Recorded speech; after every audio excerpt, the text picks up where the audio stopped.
Young Money. Hey, yo, Spurt. Yeah. Young Money. Young Money. Hey, yo, Spurt. Yeah. Ride with the mob, through our law. Check you and me, and do your job. Bird is the name, Ben Baller did the chain. Torn off what a watch, Prezi plain Jane. Yamagini chain, rest in peace to my superior. Hermes with the feet of village in Liberia. TMZ taking pictures, causing my hysteria. Mama see me on BET and start tearing up. I start killing niggas, how'd you get that truck? I attended Harlem when you risk your life. Uncle used to skim perps, selling nicks at night. I was only 8 years old, watching Nick at night. Uncle Psycho was in that bathroom bucket. Hope that it don't cut him. Suicidal thoughts brought to me with no inventory. He was pitching selling things, man, operate. Grandma had the arthritis in her hands, bad. She was pumping pills like weapons in society. I'll fuck a bitch for the irony. I said, meet you at your head if your bitch keep eyeing me. Ride with the mob, through our law. Check you and me, do your job. Bird is the name, Big Baller did the chain. Torn off what a watch, Prezi plain Jane. Ride with the mob, through our law. Check you and me, do your job. Bird is the name, Big Baller did the chain. Torn off what a watch, Prezi plain Jane. Ride with the mob, suck a nigga, niggas up. Ride with the mob, suck a nigga, niggas up. Ride with the mob, suck a nigga, niggas up.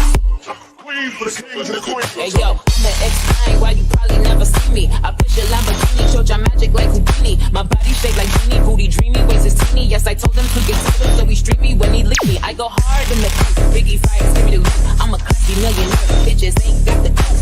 C-O-U-T-H, cause you can't spell it. If I call him, then he coming home, running Derek Jeter. Bitches, my bitch eating because I swear that I don't fit us. How you know that you my son, I should've strapped you as a fetus. All these bitches rockin' bitches cause they follow in the leader. I just switch it up on home and rock that afro like Lupita. I don't keep up with the Joneses, but I do know Capacita. I'm with Captain CCTV, and by all I mean I'm nigga. The bitches, they better check in with the team. I'm the alpha, the omega, everything in between. Oh, ride with Menon, mashallah, check in with me. Pin to your job, Queen is the name. Rafaello did the chain. This is Monte, Patty plain Jane. Ride with Menon, mashallah, check in with me. Pin to your job, Queen is the name. Rafaello did the chain. This is Monte, Patty plain Jane. Eat a Barbie, ass or something. Eat a Barbie, ass or something. Eat a Barbie, ass or something. Eat a Barbie, ass or something. Suck a nigga, niggas up. Suck a nigga, niggas up. Queen for the kings and the queens. Hey yo.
All right. Let me make sure. Let's see how the audio's going through. Hoping everything sounds right. How are you guys doing? 80s porn vibes. Well, all right. 10 hours of Mudkip. No, thank you. We're going to be talking instead about something way more interesting than that.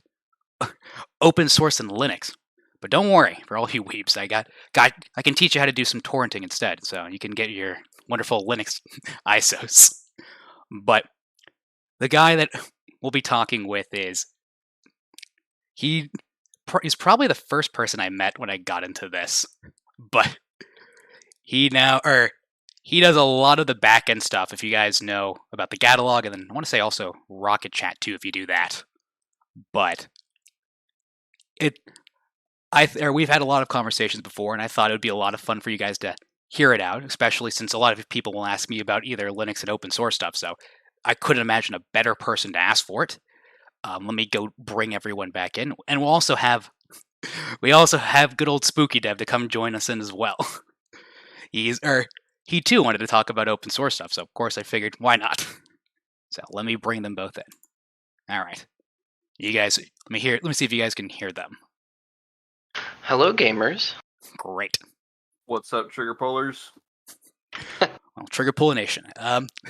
Well, Johnny, how do you want to explain yourself, by the way? Because to be honest, when we first met each other, that was around like you were doing, I think, some of the propaganda posters for like Deter and Suspense, like before I guess became the Gatalog.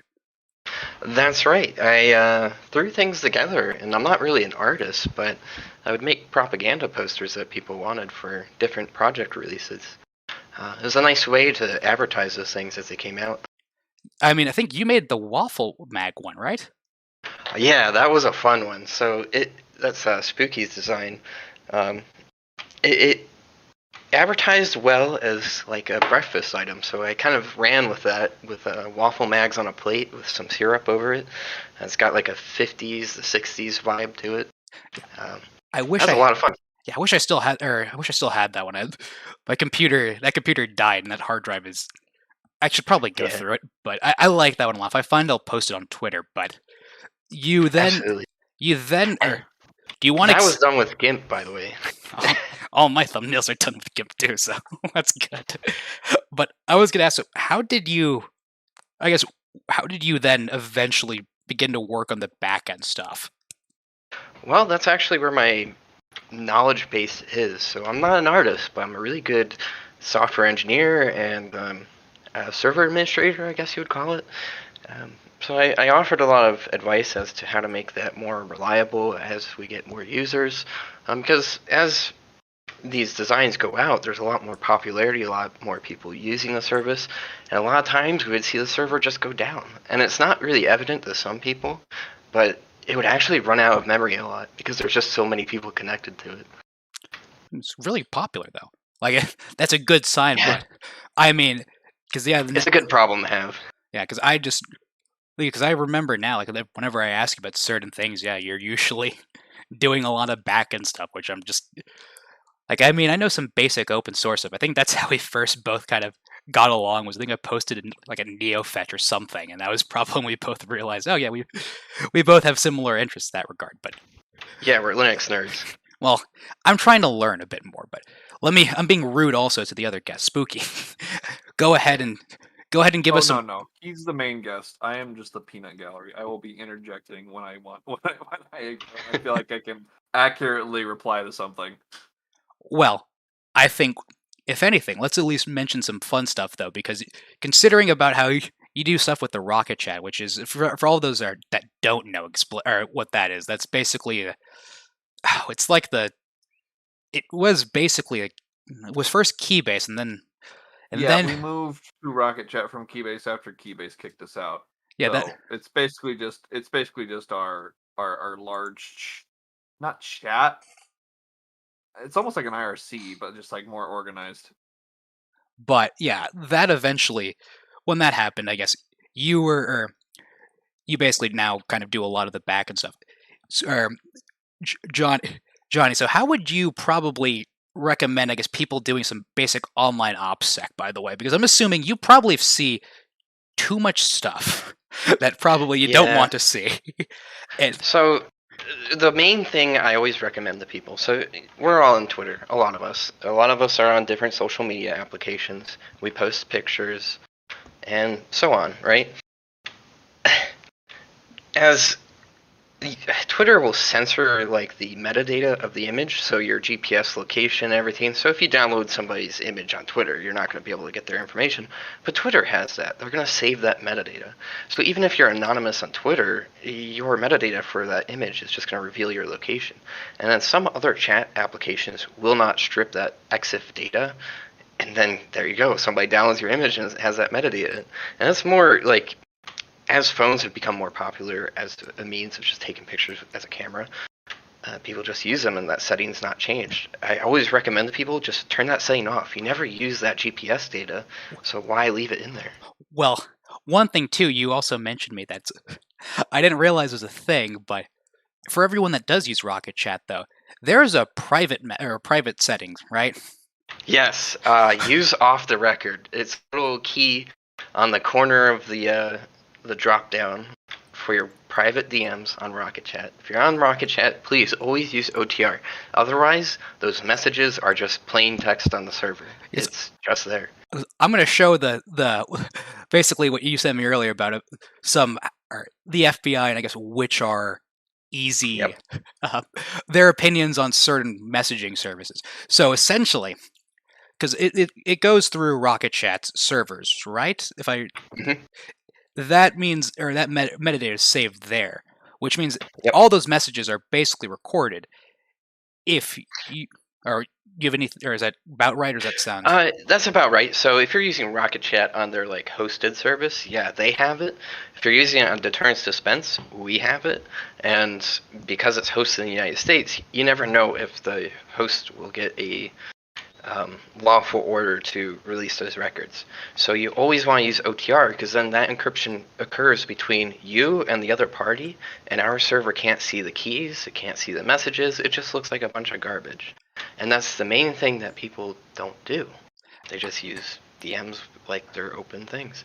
Which, I mean, I will just say of course, yeah, not everyone you might know not everyone you speak to is going to be a snitch, but if you get if you get a warrant, then you really can't hold much. In which this is, I guess, something too of a little bit beyond than just a little bit of Rocket Chat. I guess also just general OPSEC to a very important thing is this is basically the FBI's opinion on, I guess, each of the most popular messaging apps, which is very telling to see what information you can actually give away. From what I think it looks like to me is usually, it seems like Signal, unless it's the other person, like unless the person on the other line basically reports you, you're pretty much, there's nothing really you can get from it.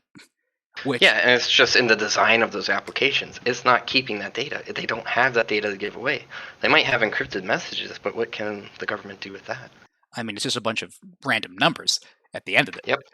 And that usually, to me, that always is something that I guess it doesn't really, you don't really think about, or people really don't realize that whenever they're sending like either DMs or other stuff that, well, you might have the confidence of me not saying anything, for the love of God. Yeah. So Telegram and Signal are pretty good at not giving away records because they don't have those. And I noticed, Hacker History asked a question with a super chat. How does the OTR exchange work over Rocket Chat? So what's happening is your local client is generating through JavaScript a key pair, a public key and a private key, and exchanges that public key to the other participant. You don't reveal your private key, so it's kind of like GPG in a way. It has that key pair. And it sends it over a normal message that's not visible to either user, but it's visible to the server of just that public key exchange. So no information is revealed, and we couldn't decrypt it even if we saw those public keys. And something also really important too is, these, even still, keep in mind as well, kind of what I just mentioned with Signal too, where even if the encryption's perfect, if you're talking to someone on the other line that's also a Fed, it doesn't matter. Yeah, because they're just going to record that shit. So the beauty of anonymity on the internet is you don't know who you're talking to. And it's a blessing and it's a curse to some extent as well, because you might trust the person you're talking to, but still, for the love of God, don't send things that don't send incriminating evidence to people you don't know on the internet. Never. Always blur your face or just black it out altogether. Even blurring, so there's this artificial intelligence that can reconstruct what was behind the blur just from inferences. So yeah, you might want to just black it out completely if you don't want to show it to somebody. Hacker History also asks, is your IP address being revealed to the other party with OTR on Rocket Chat? It is not. It's actually using the standard messaging protocol that only the server sees your IP address because you're connected to it, but the other party can't see your IP address, which is really nice. It changes if you're like doing a web call. So most chat applications, they'll use there's this protocol that it basically hands you off to a direct IP connection, so it's a bit faster and the server's not handling your video. It's more efficient, but the exchange is now your IP address is revealed to the other party. That doesn't happen in OTR in most cases because it's just going to use the standard messaging protocols over like text to exchange the public and private key, or sorry, the public key just by itself. And I'm also seeing too, I mean, where Spooky's also talking on the chat about Telegram as well. So something I guess this also kind of feeds into the next topic as well of, I guess, somewhat of an open source thing, but Signal's protocol, if I remember correctly, is it something like a Whisper or something? I think that's an open source or encryption or I think protocol, right? Whisper. Yes, I've heard of that. I'm not too familiar with it. Neither am I, because I remember I was looking into it myself or a bit, and then I also saw, so Signals is, I guess, open source. Telegram, I think, is kind of server based.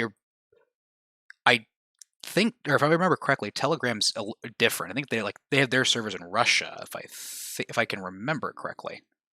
Yeah, I believe I don't know how their technology works, but it is interesting to see that lawful access is not really possible for the FBI.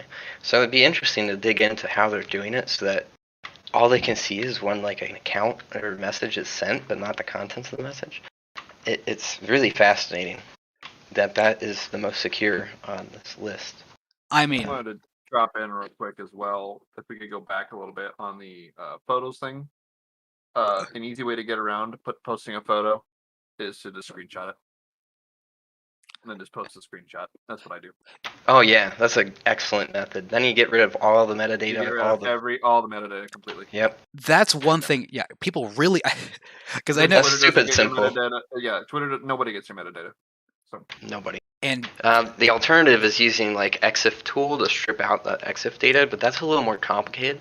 I really like Spooky's method. Just take a screenshot of it, then you're just departed from that original information. And if you guys are like the simplest and fastest method. Because if you guys are wondering, like, because I know iMessage is right there, one of the first ones, and a lot of people, I guess, that have iPhones, if you go to any of the pictures you took, you can go to the more info. If you click on the picture, like on the Photos app, you can go to the more info, and you can see all of the information about where you downloaded it, how or when you got it, what your location was. If you didn't turn off all of those settings beforehand, all of that information is stored in that image, and that, I guess, is.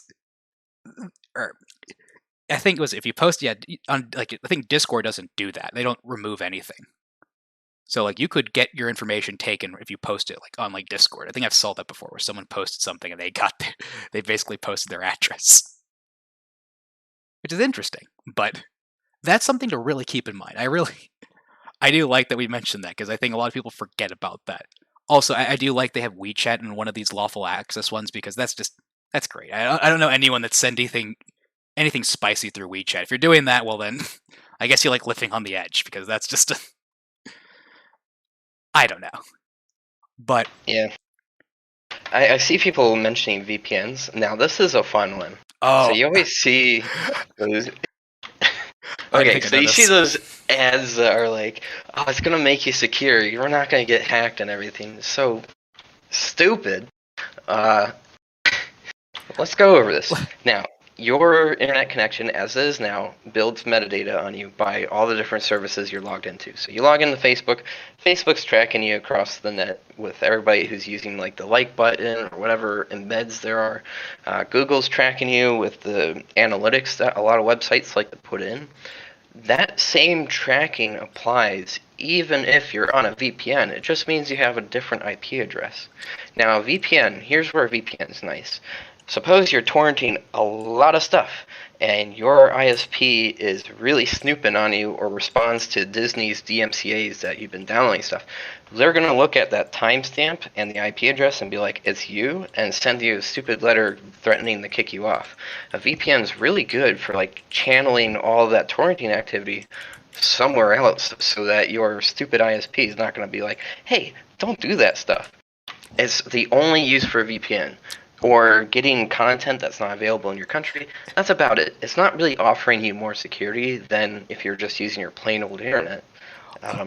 It's offering you security from your ISP, to be honest.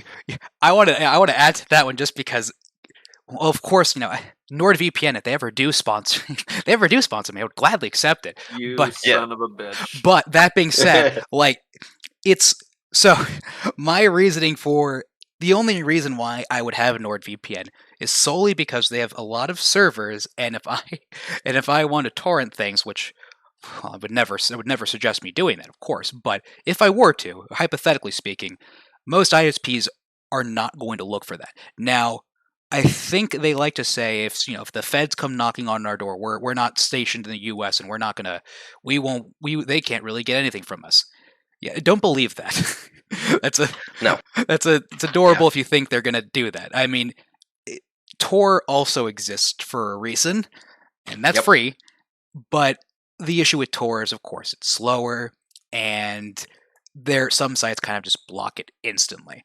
VPNs really are another useful thing too. Let's say you're a high school kid. You're a kid in high school. I'm not sure if you have you're allowed to have laptops in high school. I'm not sure how much things have changed since I've graduated, but if you have if you have DNS protection where you can't access certain websites, I think a VPN should allow you to get past that, kind of like a region block.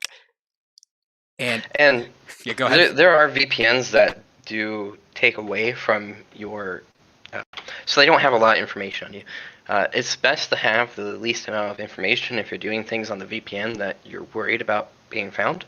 So Moldad, you can actually buy the service with Bitcoin, and so the only information they're really going to have on you is your IP address used to connect to the VPN, and that has a little bit of plausible deniability if you stick with that. Now, if you're using your credit card, then it's like, oh yeah, it's this guy with this name. Yeah, that goes into the fun meme of using crypto as a way to pay for it. That is crypto and anonymity is a different thing. That's just, if you're using Bitcoin to pay for something, are you really not really You're being not anonymous? really anonymous. You're not being anonymous. Which also, there's only one cryptocurrency that has a $250,000 bounty from the IRS on it, and that's Monero. Which I have a link to. I think I have one of those. I think I have a wallet for that one on our description if anyone actually wants to do that. But Monero is awesome for that exact reason. Which, I mean, want to go to a little bit more current events. I think right now, the IRS or the FBI, one of them is the U.S. is basically deciding now to fully crack down, I guess, on crypto. Yeah, the FBI. There was a news announcement, like they're going to work on how to seize assets from people as a matter of national security. Now, that's probably going to be under the pretext of funding terrorists or whatever, but it could also apply to if there's a protest they don't like, such as blocking DC with a bunch of trucks or something. A lot of honking. Yeah, a lot of honking. They might start seizing assets from people. I think that was, the Canadian government basically said that. Also, I kind of want to mention something a little quickly too. I saw Albert 9x19 saying Nord, Proton, or Express or other. It literally depends on what you're using it for. Now, I do have Nord. I can say that. The thing is, if you're using it for torrenting, I'm sorry. Yeah, I'm saying, well, I got a good deal on it, but you really got to think about your use case of why you're using it. Now, if you're using it you have to be willing to have a reasonable expectations when you're getting it. So I got Nord because there's a lot of servers, and usually that is, for me, that's a bigger of a deal. They used to have a lot more, I think, you could route your traffic through their servers where you didn't have to have the VPN on all the time. It's not as useful anymore, but that's a thing. But really for torrenting, that's kind of the main thing. If you're trying to do something for more try to avoid some 3-letter agencies, go to Tor. Don't bother with a VPN. But Yeah. I also see we have a super chat too from Hacker History, which, by the way, thanks a lot. Johnny's been pretty much reading them for me, so I haven't gotten the chance to say thank you. But let me go read this one. Big Spender again. Learn how to hack. You can easily proxy your traffic through various places. Relying on a VPN is idiotic. This is coming from someone that learned the hard way in the early years. Well, do you have anything to say about that, Johnny? So yeah, he's definitely right. If you really want to be super hidden and you're going to be Hacker Boy, you're going to want to use other people's computers, and there's a lot of ways of doing that. You drop some applications on there.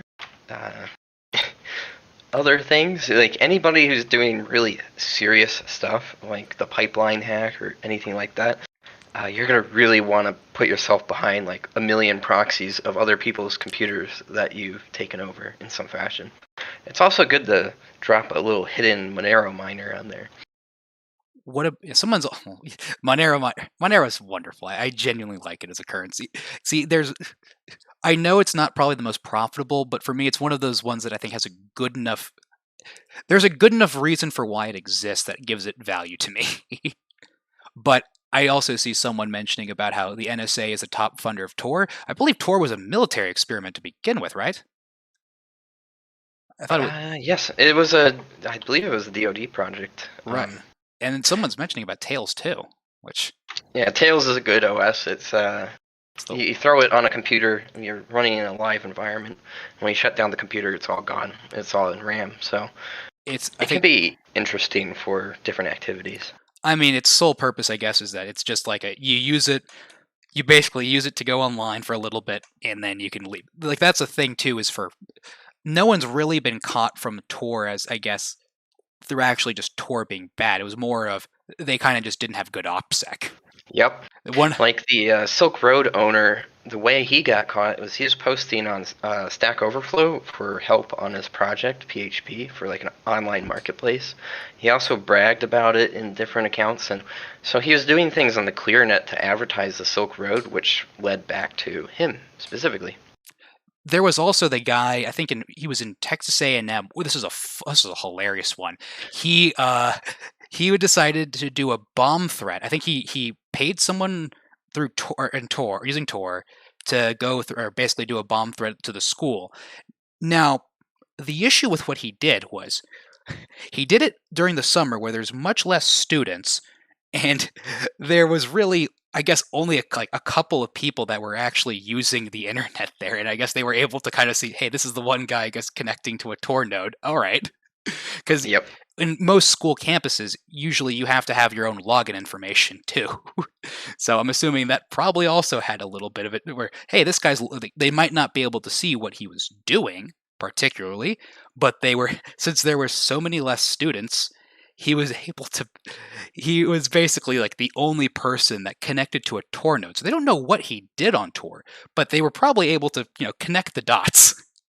Yeah, and there's other methods that the government uses, like parallel construction. I really recommend you look this up. It's a technique where they basically justify their court actions, which are derived from warrantless spying on all Americans, by reconnecting the dots in a different way. So they can see what you did on the ClearNet, and they can see a little bit what you're doing on Tor. They start constructing a more feasible way of finding this person that doesn't relate to warrantless tapping of everybody's communications. And so this is parallel construction. They do that quite a bit. You can get screwed over by that. And I noticed some people. I kind of understood that this was going to be OPSEC is a very, very, when you want to learn more about it, you'll quickly realize, yeah, this is a lot more complicated than I just thought. It's more than just going into an incognito browser. I completely that is. I understand to most people, because for me, this is exactly the same thing too. How I started off, it's very confusing, and that's kind of why. That's why we at least wanted to talk about some basic things. Like, if there's some easy takeaways from this, is before you go post a picture online, think about taking a screenshot before it, just because that will at least protect you a bit. So essentially, upload screenshots of actual pictures you have. That's at least one thing you should know, because your pictures can give away your information. Oh, of course, block off your face.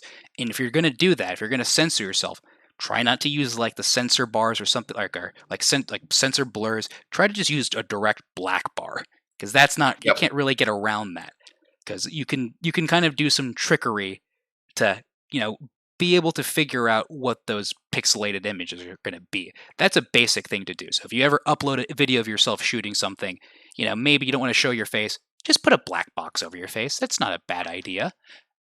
Other fun things too are, don't buy a VPN thinking I'm going to be able to outsmart the government. That is also another... That's not how it works. You're not... A lot of the times where you hear, if you listen to the Daily Wire, you can hear about, if you get ExpressVPN, you can beat the hackers like this type of way. That's just... I guess I don't know. I don't really...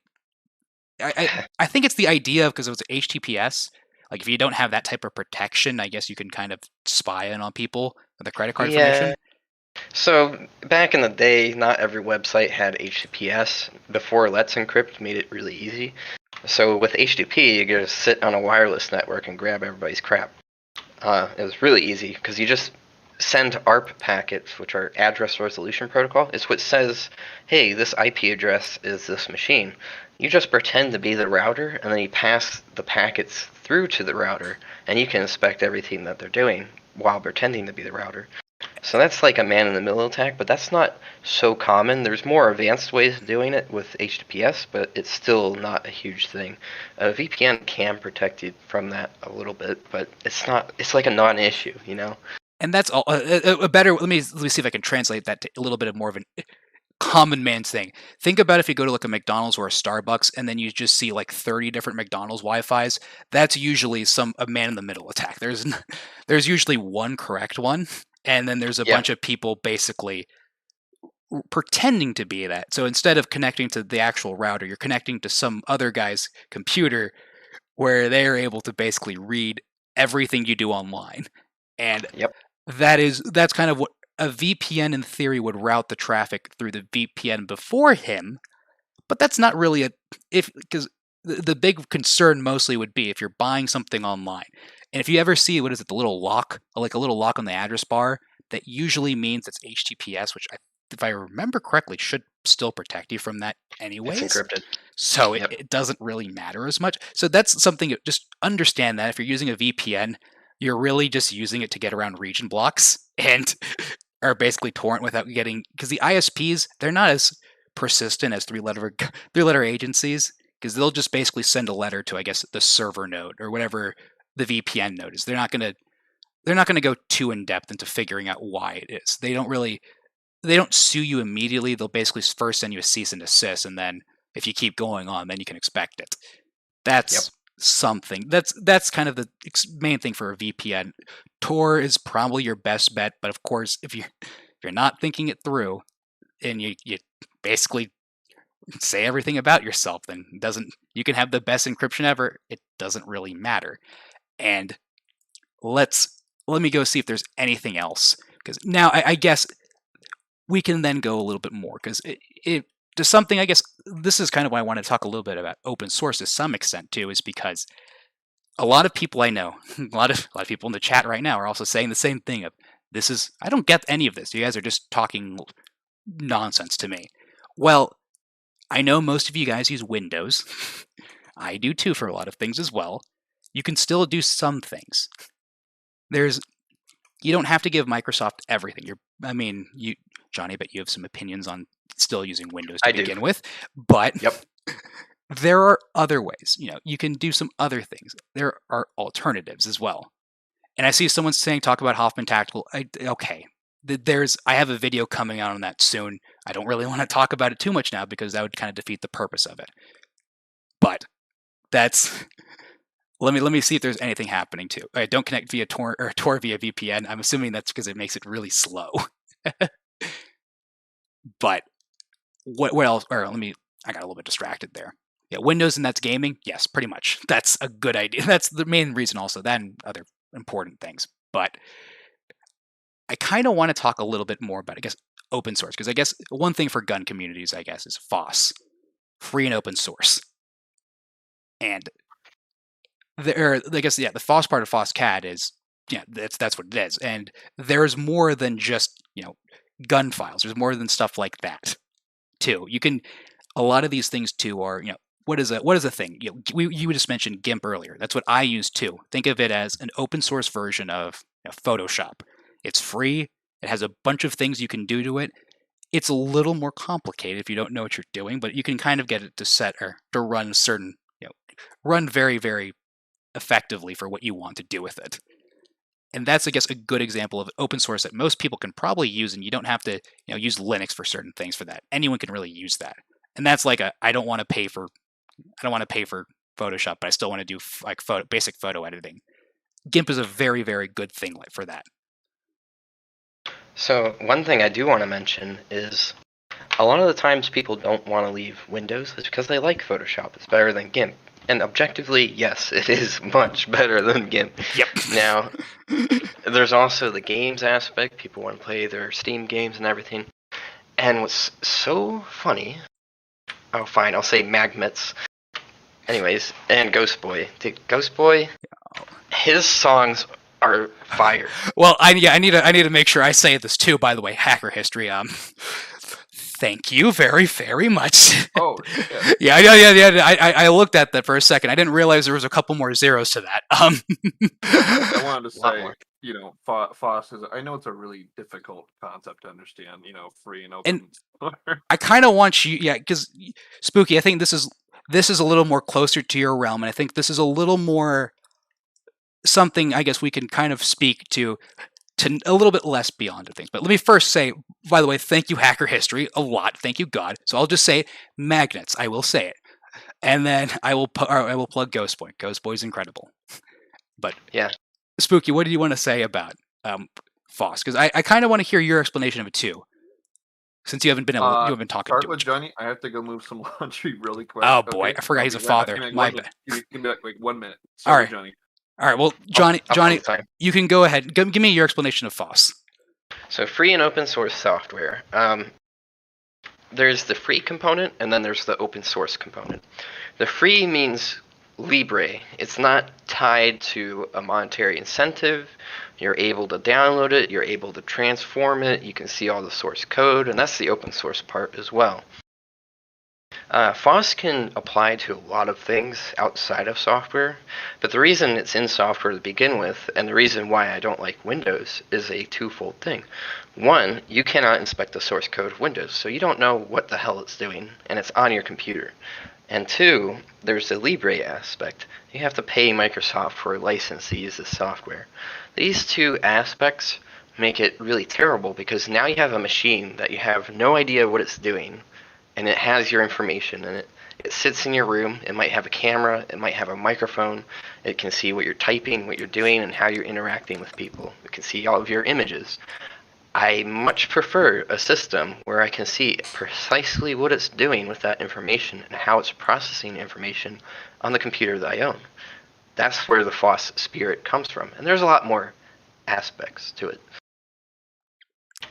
When we talk about FOSS with the gun frames that are designed, and also the gun accessories and all the other different components that go into our community as GunCAD, it's FOSS in the way that you can see the source files that comprise what you're printing, and you can modify them, and you can contribute these modifications back into the community freely.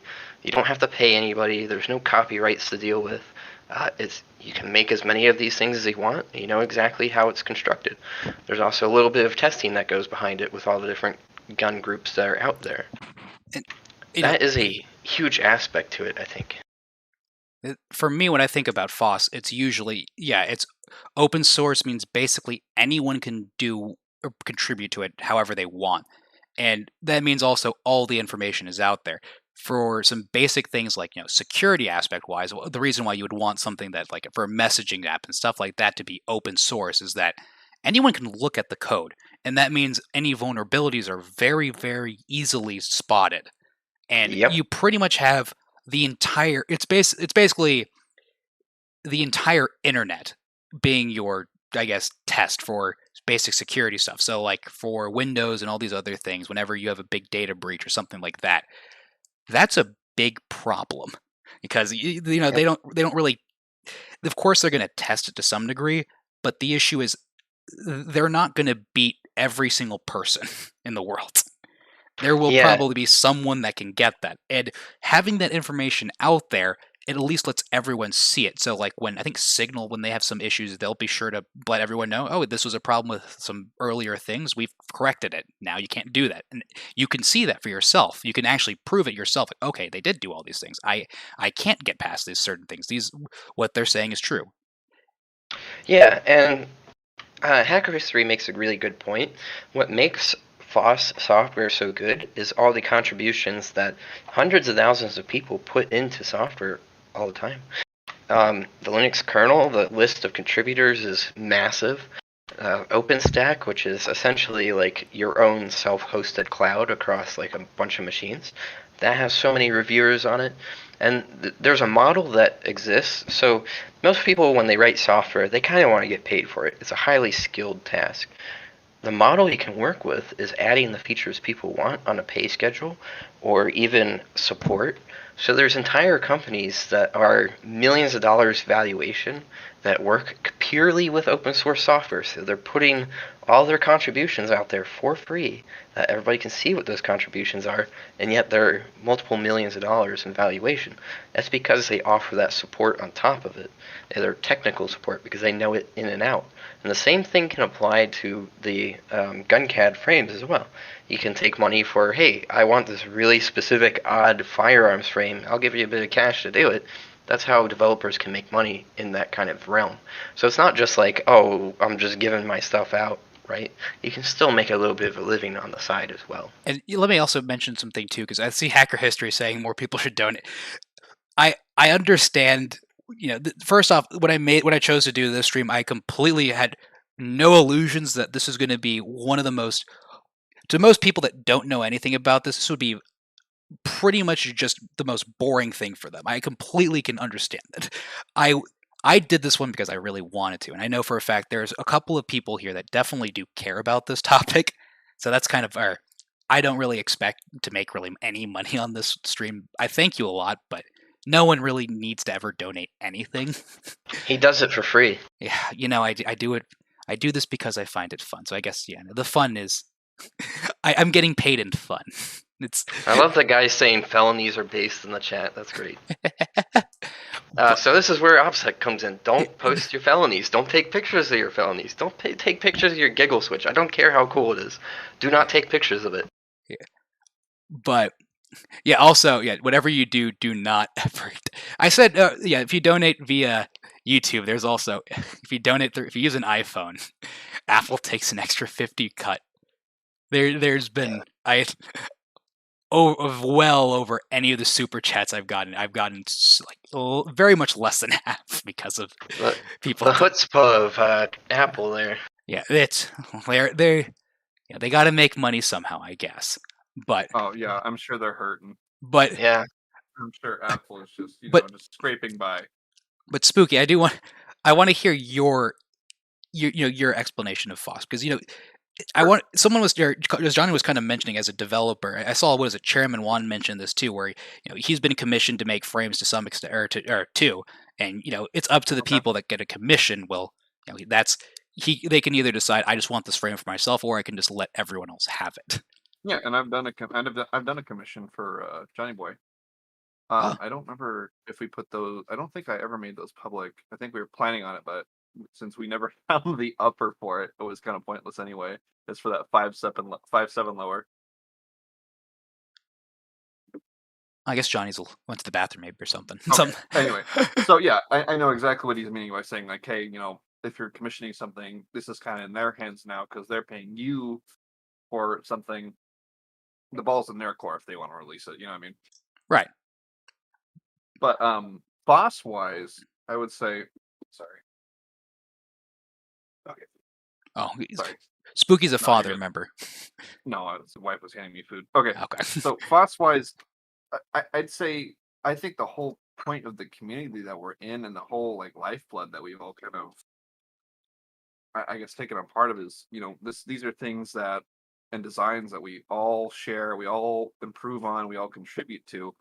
It makes no sense to put it behind barriers where it makes it either harder for us to improve on them or to modify them or to change them, or just be downright impossible, putting it behind paywalls and all kind of other bullshit that makes no fucking sense. That's not FOSS, that's not open source, that's just you're trying to become your own like gun manufacturer at that point. You're just trying to make a name for yourself and you want people to give you money and stuff. It's just stupid. With all of my prints, I've always had the principle of people should take my prints, and if you want to make it better, if you have an idea, you should absolutely do it. If you want to take my fireball and you have a way of improving it, go for it, dude. All the files are there. I make sure they're always there. They're available for everybody. Obviously not in the betas because betas aren't tested except for when I test the beta files that are out, and we don't want people getting hurt. But once the files are completed and out, I make sure that the files are out there so that people can test them and that they can improve them and they can make their own changes however much they want. And I think the beautiful thing about FOSS is without it, if we just put a price tag on all those frames and we made it proprietary, you wouldn't have somebody as innovative as Chairman Wan to begin with. He was working on modifying these frames that have stipple patterns that is quite genius, actually. And that's the spirit of FOSS, is taking something and making it better. Taking something and contributing back.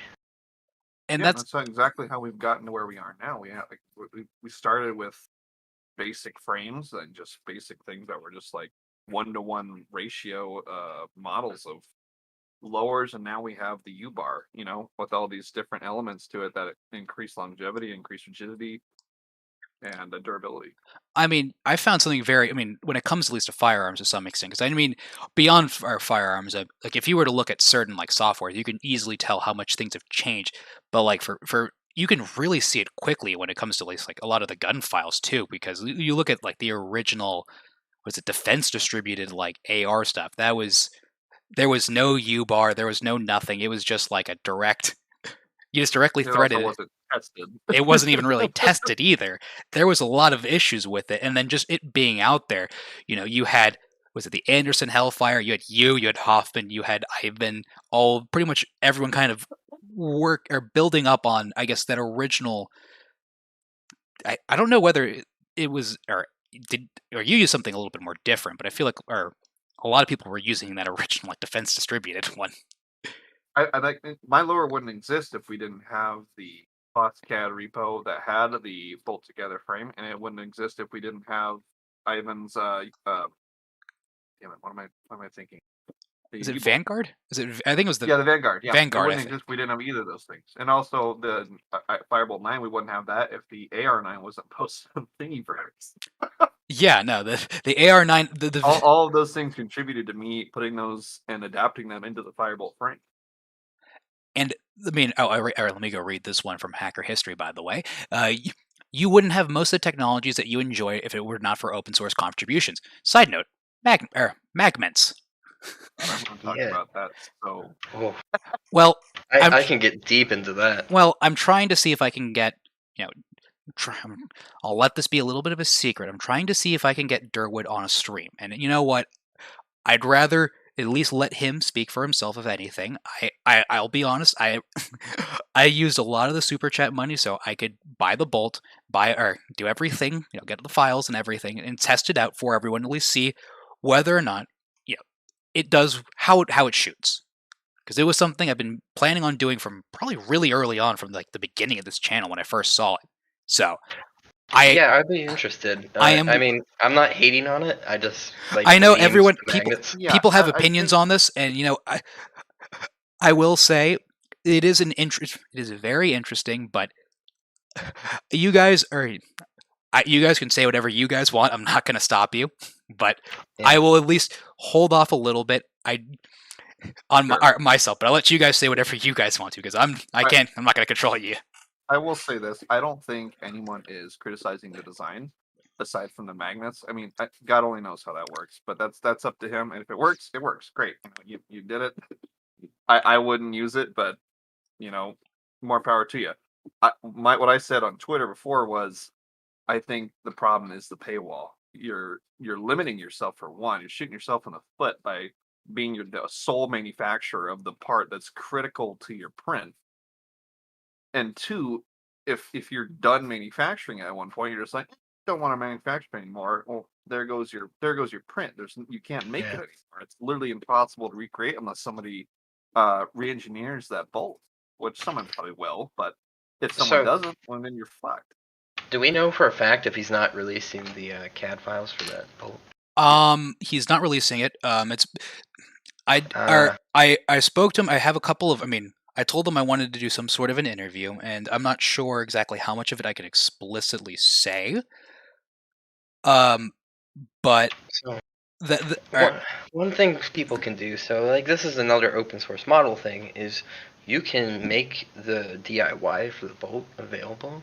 But then you could be like the first manufacturer that makes it kind of cheap, because a lot of people are lazy. Like the whole business model of a lot of like screws and parts providers is that people don't want to go to their hardware store or order like MasterCard like 200 minimum screws for the things that they're doing. So these businesses break it apart for people and put it into packs. It makes it really easy. You can still have an open source design and still make a heck of a lot of money just selling the screws and bolts and the actual finished product. Well, and let me first. I said this. Oh, sorry. Okay, let me also just read this. The wonderful super. I'm sorry for doing. I'm such a grifter for doing this, but yeah, AG. I hear that, or from Hacker History. I hear that, or I hear you on that. My thing is, he piggybacks on the open source community to make money. So I will say, I'm pretty sure. I mean, I kind of told him I was going to eventually talk about this later. I want to have him, I guess, speak more for himself, but the way I can best describe it from what I can gather, and I do want, at least I'd rather have him explain it, but it seems like the Mod 9 is more there. So essentially, they're working also on a Mod 9 v4, which is going to be pretty much taking a lot of cues from the Cobra 9. It's just a lot easier, and the Cobra 9 is more of, I guess, a project that it's more of Durwood seeing. It's him wanting to do something special for him. Like, I guess this is more of his thing. And the idea is more of the Mod 9 v4 would be open source. And I'm not sure how much of that is available. I'm not sure how much they've discussed about it. But I'd rather have him explain it, because I'm not, I don't know if I can really, I don't understand it too much myself, and I think he'd be the better advocate for himself. But he is still working on some open source stuff. I think it's just there's more other things. I'm looking forward to at least testing some things out and seeing what happens more. But I don't know enough. But I'll let you speak. I said this before on Twitter too. I would have respected it more if he had put out some kind of, even if it was convoluted, just some general instructions on how to assemble the bolt. Even if it was like, oh, you need a fucking $200 welder and you need all this shit to put it together, that's great. At least somebody can do it. Someone else can do it besides himself. Obviously he can, then at that point he can sell it and he can be oh, here's the easy option, just buy it from me. But putting it behind the paywall and behind the closed source seems a little, I don't like it. Well, like I said, I like to have him at least explain it to some extent. I mean, we can go more to something a little more, I guess, topical to some extent too, because I guess there's another thing too for other people was there's the FRT. I'm hoping to have a video on that one soonish. I need to get a range that will let me actually shoot that thing. I basically have most of it ready. I just need some footage of me actually shooting it first, but. I mean, for you in particular, Spooky. You in particular, who may or may not be working on something for, say a pretty big company as well. How does that make you feel? They might hear you. I'm being cautious about it. I'd be surprised if they reached out and were like, "Hey, please stop." I mean. I don't know what they do. FOSSCAD existed, but I've always existed, so it's not like it's a fucking. It hasn't even been released yet either. No, it hasn't. Which is even funnier too. Sorry, I beat them to it. I mean, that to me, I think would be funnier if they just say like, Holy "Well, shit! shit, Yeah, you beat I've been waiting for these stupid fucking springs to arrive. They just shipped.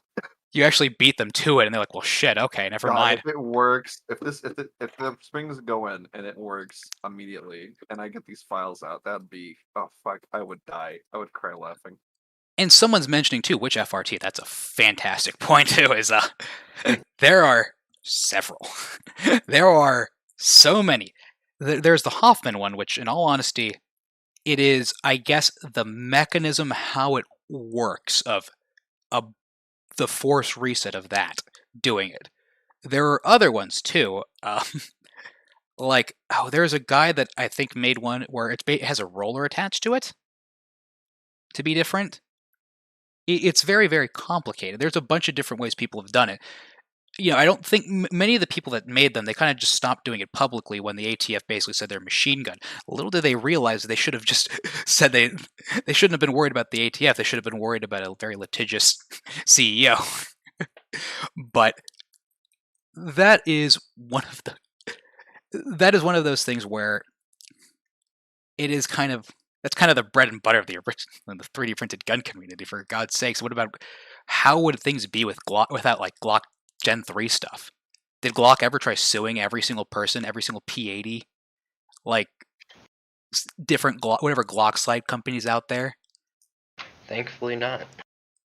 Like, what about the AR-15? When did that patent really run out, or was that even? Was there? Because I'm trying to figure out too. I mean, wouldn't Armalite also have that same rights too? Couldn't they be even more difficult? Yeah, it's a really curious thing that Glock and Armalite don't go after people for their complementary designs. But I think they look at it, even if they wanted to, or if they had the power to, I think they see it as an extension of their property. So you're going to buy more AR-15 parts if there's more lowers out there. If they start dominating the market, it's going to become more popular. You can sell more things. So it's interesting with open designs. Like, even as an example, the IBM PC architecture is what drives most computer builds nowadays. It's that compatibility between parts. Having a platform is actually quite nice. I mean, one thing too. I mean, I know for a fact, Spooky probably has much more recent experience with this too.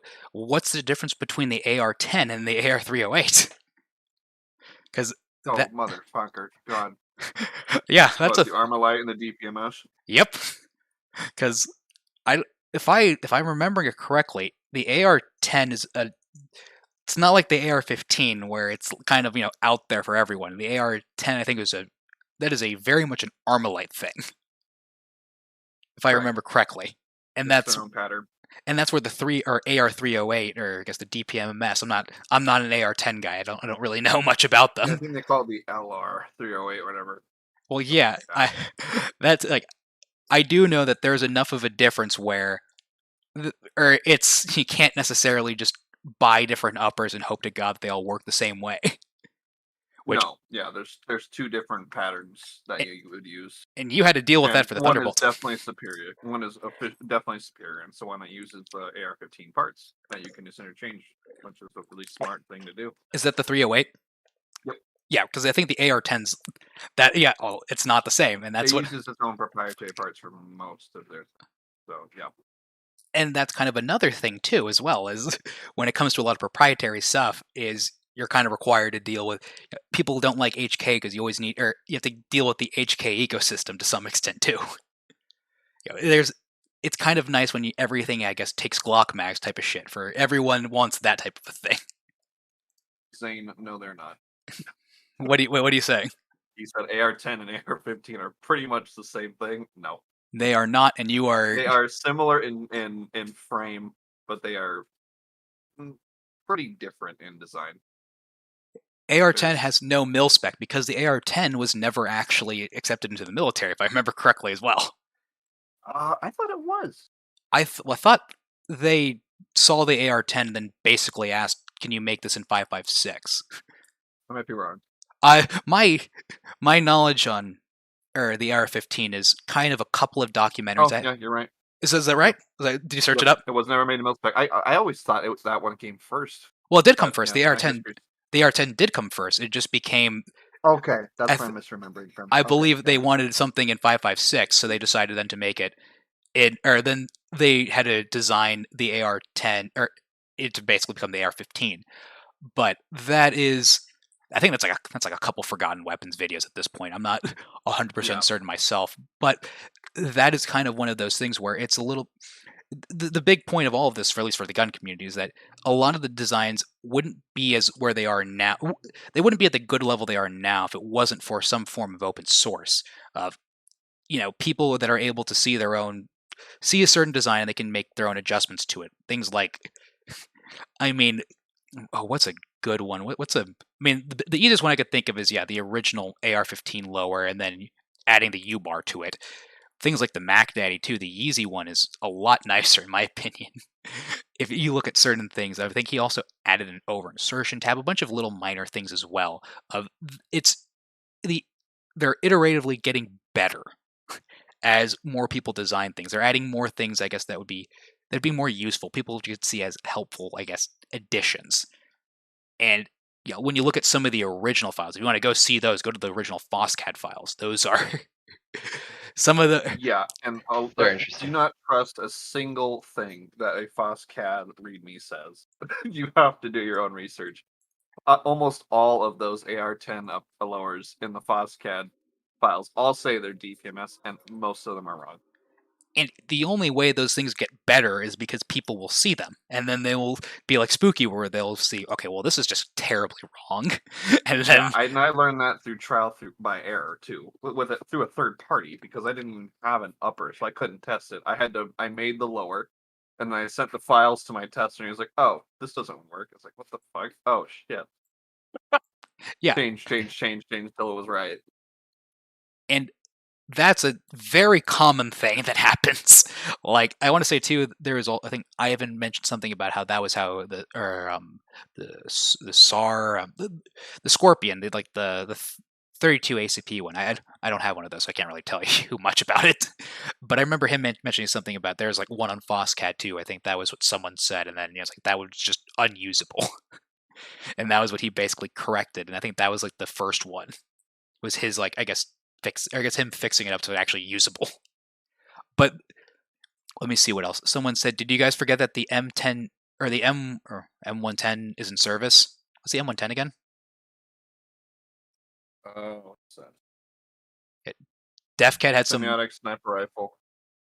Oh, okay. Nifty. Also, someone mentioned DefCat had some bunk night Oh, vision. that's nice. That's the SR25. Okay, but that was adopted in 2005.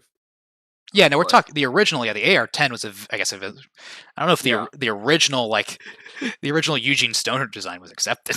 Yeah, Knight's armament is following the Armalite pattern, so that's why. Well, it's not I wouldn't say it's the same thing at that point. No. But let me just take a quick look through the chat through it. Yeah, Eugene did a great job of making a future-proof platform and by focusing on ease of modularity, and that's definitely one of them too. But yeah, like just having some form of modularity like that. There's a reason why I guess people really like Glocks to some extent too. It's, I guess, the Gen 3 patents ran out at some point, so then a bunch of people just flooded the market with a bunch of different accessories, and then look at the platform now. It is probably the most popular. How many Glock accessories can you easily find? It's incredible. It is, I mean, it definitely does help when you have your information out there to some extent. I think another recent one too, I mean, if we want to go back to the whole thing with Rare Breed to some extent, SB Tactical owned pretty much, they did something a little similar to some extent. They started off with a brace that was supposed to help injured veterans, and that was how they pitched it, and people saw it as a way of making the very novel AR pistols into something a little more usable, I guess, in case you wanted to fall on, you accidentally slip, and you do something silly and like shoulder or pistol brace, it can really act similar to a stock or something. But that's of course, it's weird, and I don't know anyone that would do that, but that's a thing. And they've had to deal with the ATF and all those things, and they kind of did that. Rather than locking off pistol braces, look how many there are different now designs are out there. Like I personally don't even like the original SP Tactical one. But there's like the KAK one, like the Shockwave brace.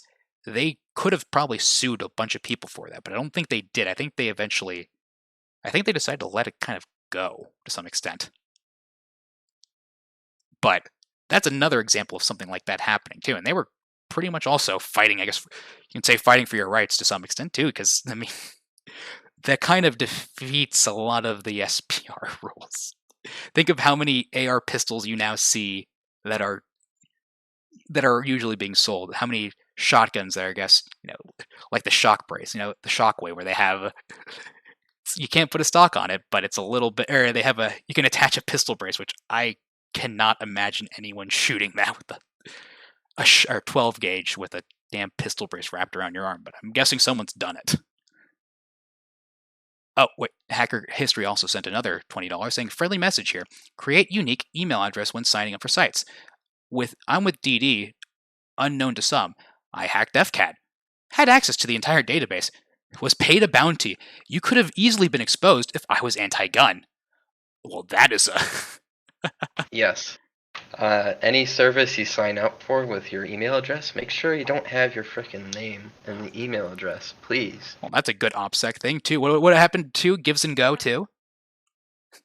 That also just happened recently, where everyone that donated to the truckers via Gives and Go had all of their information released, too. That's even worse because it has a first name, last name for the financial information, so it just... And that was how people were getting their banks taken out, too. That you have a literal use case of what he just explained of why that's a big deal. Don't use credit cards. You can just look up north. I mean, yeah, to some extent. I mean, you're also going to find out too about our stock exchange as well, or I guess crypto exchanges. We'll see how that goes as well in the very near future too. Oh, and here's Control Pew, by the way. Also, definitely do not incorporate a business doing 3D printed related activities. I can only imagine how much wonderful. When I got shut down by PayPal so quickly for only, I don't even think. I started one really early on, but they immediately shut me down. I can only imagine the wonder that Pew must have. How many sites or URLs does he need to go through to not get banned by everyone? Yeah, business records are funny. That's the easiest way to dox somebody. I mean, I respect. I will always say I prefer having anonymity because, little did people realize, and you'll see it now with Rarebreed to some extent, you're not necessarily needing to hide from three-letter agencies too. Pew is one of the first couple people that put his name out there. So, yeah, PayPal got my business account, my personal account, and my wife's account. That is completely believable. And, Pew was doing this really early on, where I don't know whether Pew was the first one that kind of put his face out there besides Cody, but he's probably the next immediate person I could think of that was directly doing this with their full identity attached. I guess maybe Jeff Rodriguez too, but yeah, if you're going to do it that way, Pew is right. Go and nuke it. Effectively, you need to be resilient against being canceled in that fashion, right? You don't need to rely on PayPal. You don't need to rely on credit cards. If you can get yourself resilient against these kind of cut-off attacks. Williams, what are our thoughts on MAFCorp? I think it's the greatest corporation ever, and I think everyone should use it. I'm not saying that because Control Pew's quality wind chimes. Yeah, I've built many wind chimes from them. I do have actually the Mac 11 stuff, which, by the way, if I remember correctly, I think there's a lot of them are basically being made domestically too. I think MAF and then Velocity also, they basically are making them themselves. It's a lot of the Mac uppers you see now aren't, police buyback ones. Those are long gone. The ones you're seeing now are domestically made. Definitely don't offshore gun parts and import those as like something else. Yeah, like. Wait, what are you trying to say? I'm just saying. Pew might be a Fed, but he's one of the good ones, okay? He's at least being... Yeah, he's a quality Fed. He's a Fed that's, he's like one of the ones that kind of just, he's done enough where he's kind of just like, he's trying to help us. He's trying to guide us. He's not going to tell us everything we need to know, but he's at least guiding you in the right way of not getting yourself knocked or sent in the paddy wagon. But let me see what else we have here. Yeah, PayPal. Someone said, man, PayPal held over 20K of mine over 9 months. Didn't think I would ever see that money again until I got an email about a civil lawsuit. After that, they never hold money past 90 days. That is true. That is terrifying. I cannot imagine having that.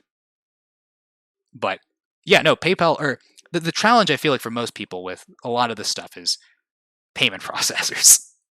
Yes, definitely. I mean, I think a lot of people would love to just, a lot of people say, yeah, I want to be able to just donate, just only do crypto, that type of a thing.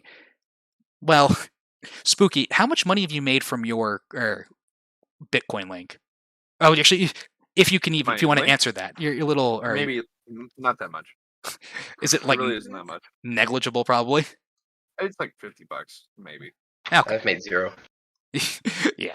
I got like 2 donations like the day I posted it, and that's about it. I got like a couple. I remember someone said, post a Litecoin address and then I'll give you money. I was like, or no, I said, someone told me you better make a BitChute account, and if you do that, I'll give you Litecoin or something. I was like, okay, well, fine, I did that, and then someone gave me Litecoin. I was happy about that. Now I have a BitChute channel. But the issue with a lot of that is, it's crypto's really nice to some extent, except the challenge is acceptance, and this is kind of the big challenge with a lot of open source stuff as well. As Johnny was explaining, GIMP is not the easiest thing. It's not as as intuitive as Photoshop, but it still can be very useful if you know what you're doing. It's the same thing with a lot of these. The more, I guess, alternative like sites or alternative, I guess, open source things where people just don't really want to learn it. They want something different. They don't want to be under the boot of like Microsoft. They don't want to be under the boot of Google. But then they don't really want to give away a lot of the comforts, because a lot of those payment processors are very convenient. Having PayPal is just very nice to have. If you don't have that, it becomes a little more. It's not as nice for some people. They might not want to trust some sort of random payment processor. PayPal's kind of nice because you can always charge back and things like that. It's the adoption, I think, where if people really just stuck with something, you could probably see it grow more. But I guess things like how many people want to give up using Windows? How many people just want to go right now, go compile your own kernel, go install Gentoo, and just never touch a Windows again? It's not really easy. You should, though. Well, you should absolutely rebuild your Windows, by the way. Yeah. You should absolutely overwrite it. Don't listen to Johnny. Anything else. Don't do it. Just rebuild. That's all you gotta do. But I mean, I think the easiest one though is like, how many different YouTube alternatives have we seen so far that have come and gone? Yeah. Was it Jesus? Like, how does it always usually end? They can't handle the servers, or something happens, or for God's sakes, think of how Parler happened. What happened with Parler? Of you can do a lot of the things correctly, but if you didn't really think it through and you're relying on something like Amazon servers, it doesn't matter. It's just going to go away. I have to say, though, Odyssey is probably going to make it as a viable alternative. And that's kind of, I was going to kind of go to that too, is what makes Odyssey really special is, if I remember correctly, they use as a blockchain, which, to be honest, I'm not 100% certain what that even means. It just means I think things can't be deleted, right? Yes. So when they get like a DMCA, all they do is delist it from the website, but it's still on the blockchain, so it's still there. If you still have the link, could you find things? Yeah, you could, or if you operate the chain in some way, there's like endpoint applications that give you access to everything, and sometimes that might not be so good. But yeah. I was going to say, because I mean, someone, let's say, uploads some sort of a forced reset trigger, some very angry man sends a DMCA, and you weren't able to pick it up in time. Is there? Well, without going into specific details, I can tell you they're very friendly people. They've worked very well with certain DMCA requests for GunCAD. Well, that's something nice to hear. But yeah, you can see it on their GitHub. If you look around, you'll find it. But yeah, or for something like Odyssey, which by the way is why I think the FTC is probably investigating them for something. Oh, I have to mention something. Well, go ahead. Pew brought up something very funny. He mentioned images that trigger the Windows firewall. That is such a fun thing about Windows. What? If you if you paste a special string to the end of a JPEG, it doesn't make the JPEG dangerous or a torrent or anything, but Windows sees that as a very dangerous thing and throws up a warning. You can post this image in Discord and other chat applications, and you'll trigger everybody with Windows that have that pop-up show up. What? It makes them paranoid, yes. Wait, what? Nice. Wait. Do you want to send it to the? No, wait, well, hold on. Send it to the chat. Yeah. I'm a little curious, but I don't know. Maybe should we or not? But I will. You know what? He can send it to me first. I don't want him to trigger it on your stream and then it fucking doxes your desktop. That's a very good point. Never mind. Yeah, that's a good idea. Let me go acknowledge something too about someone talking about Odyssey. Odyssey seems best, Odyssey seems best this far. BitChute has met ever since they started doing stuff with censoring all search results containing specific words. I wouldn't recommend them to anyone before Odyssey. Odyssey is really nice, specifically. Yeah, BitChute has always been an interesting site. I'll give them that for a while. They're very, free speech. They didn't do anything. It became another challenge too of getting normies to use another site though that's not YouTube. It was very similar to like original like 2006 YouTube of just whatever was there was what you got, and that never necessarily meant like good things. I still remember every time I would do a joke with my friend every time we go to Odyssey, or we'd go to the front page of BitChute and see how many Jewish conspiracy videos can we see? How many like weird vaccine things? How many like flat Earth like things will you just see on the front page? It's always just you see a lot of interesting things there. And it's always like a very difficult thing to do. It's like, oh yeah, go ahead, just use BitChute, and then some normie opens up the front page and you have to explain to them like, oh no, don't worry about that stuff. All the it's just the conspiracy about Germany several years ago. Oh yeah, we don't need to go. We just go ahead and search up the link. Just go use the link I gave you. Odyssey is actually they're really useful for archiving, I would say, but like for searching, it's difficult. Like if you don't have a direct link, you're not going to really grow in Odyssey. Unless you upload every day. Yeah. It's very complicated. I don't know how the right way to it's not. It could be a little bit better, but yeah, I mean for archiving and stuff, I'd say it's probably one of the best just because it's so damn simple. It just kind of does all of it for you, which honestly is one of the best things too. Speaking to P80 Ralph, he said he got his 2 strikes before NBC contacted him, and then he did the whole Odyssey stuff. And then he said that was one of the best decisions he did, like a couple of days before that happened, and he was able to get all of his stuff archived right over to Odyssey right before YouTube just took years worth of content just down. So that's something useful to that regard too, of at least being able to have stuff somewhere else in case you do get removed. That's kind of why I have an Odyssey channel, I have a BitChute channel. What else do I have? God, I think I just made a Rumble one just because why not? I don't see any gun stuff there, so I might as well just be the first one. But like just having different or more stuff out there, it usually at least makes you more susceptible or more, I guess, resistant to getting canceled, getting removed from everything, or getting a wonderful article written from the Washington Post or NBC about the far right rabbit hole of insert whatever topic you're doing. Those are usually not the best. I want an article. I want an article so bad. I mean, have you seen? They're already going for it. I want a personal. The article, Senate Democrats. Oh God, if only I can get a shout out on one of those links. I just hope one of these days. They're only focusing on P80 stuff right now. I need to make a video just titled P80 something, just so I can get added into the Library of Congress. I want to be there. Yes. I mean, Pew's already been on there, I think a couple of times, but I think they included some of his videos. Or either that or I think it was just maybe Everytown. I think Everytown always mentions him, and then you might have a congressman post about that, which I'm not sure whether that gets added to the Library of Congress or not. But I know, like, whenever they were doing a lot of the spooky ghost gun videos are happening, please take it down. There's always will be Pew's getting started video number 1 or something. You will see that video without fail every single time. I hope somebody that's like found to be unhinged has like my posters up all over their room or something. Well, I they mean, have pictures of that. I mean, yeah, but like, let me see something else. Yeah, great. Getting a shout out from the ATF any percent speed run. That's a fun thing to do as well. Oh, But yeah.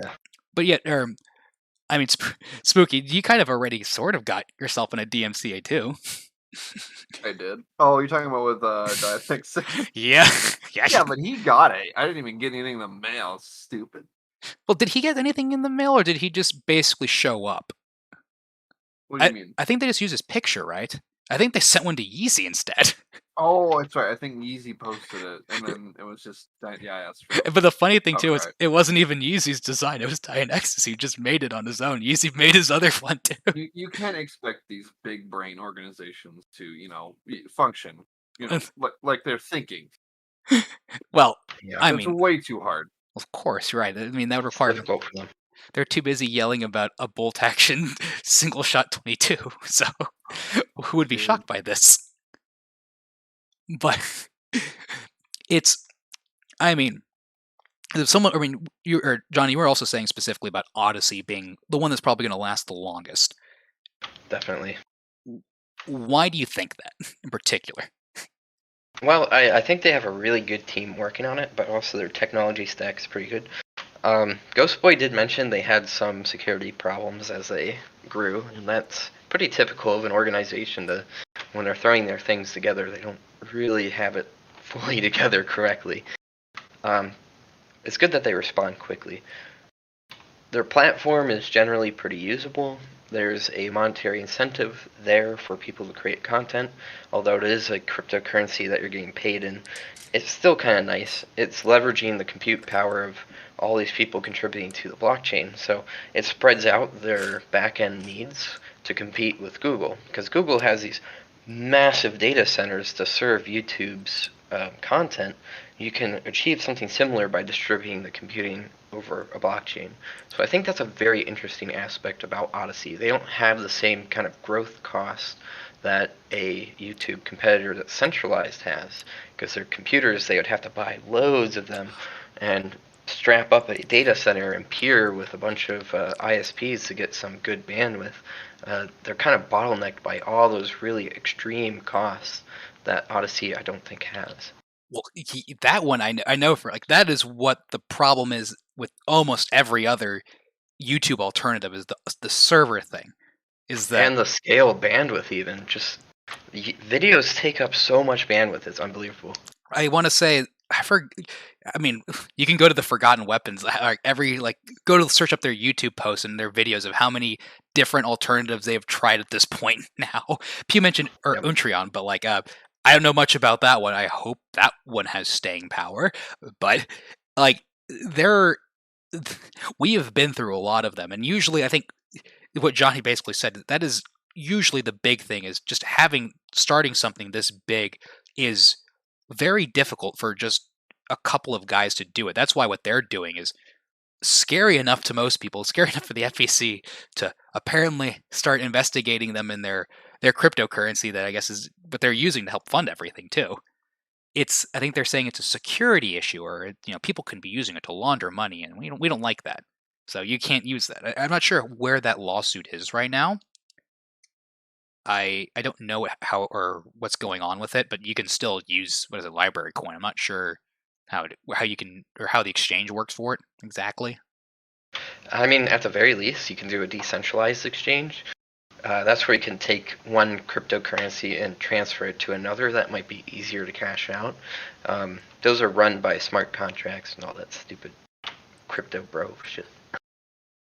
Well, I mean, you were also mentioning too about the whole ISP stuff. I kind of do you want to mention? Yeah. Do you want to mention a little bit about something that I kind of want to listen you to mention that your whole ISP escapades as well, because I can just kind of just start this off a little bit. If anyone that's lived in the countryside and stuff like that, you can just how usually ISPs are kind of just terrible. They're just bad, and you don't really have many options. So they can just stay bad, and you're not going to really be able to do anything about it.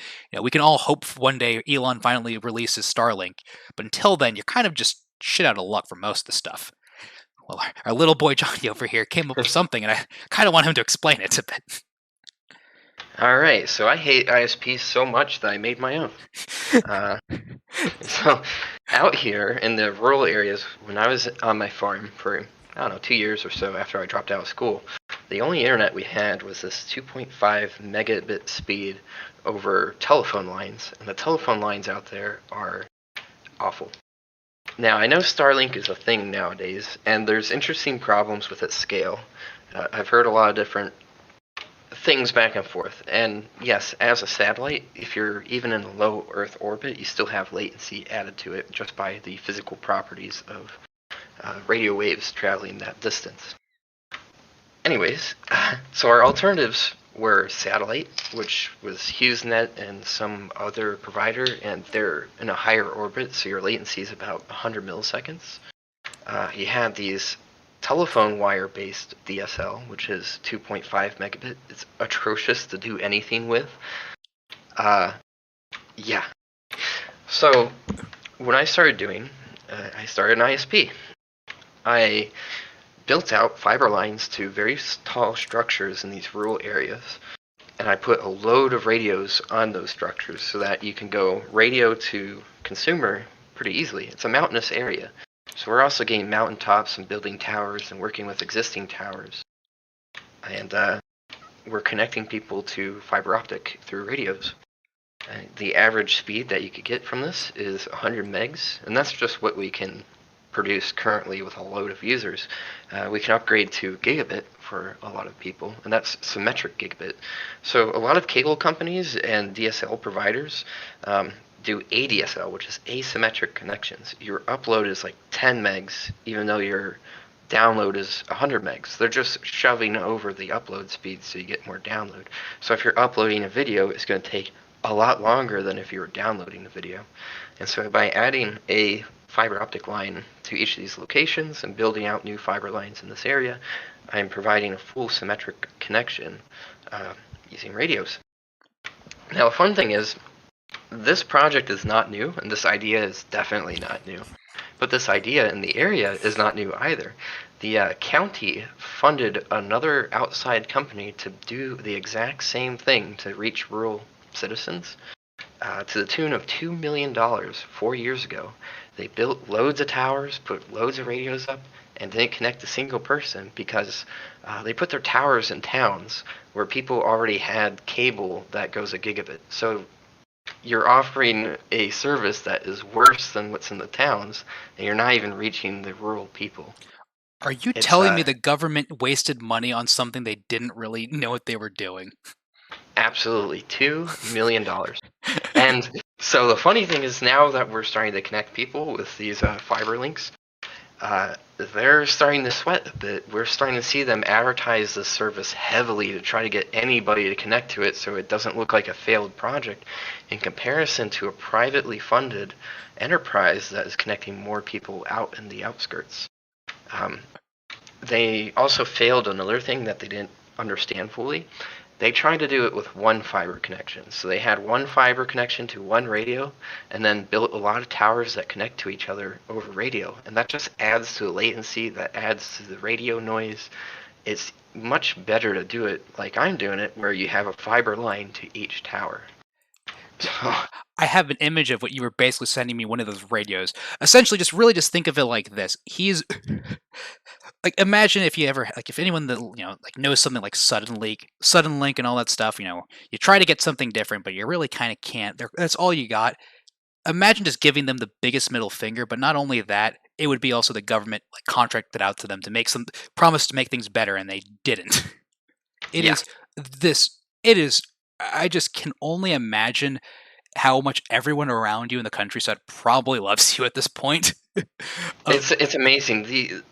We've gotten pre-sign-up, so people just want to reserve their spot just to get a radio. And the installation is so painless because you're just mounting a tiny little dinky radio onto the side of the house. You don't really need to drill into the siding or anything. So there's no potential for leaks and roof damage like satellite providers sometimes get. There's no like complex poles you have to throw up. You could suction cup this to a window and it would work perfectly fine.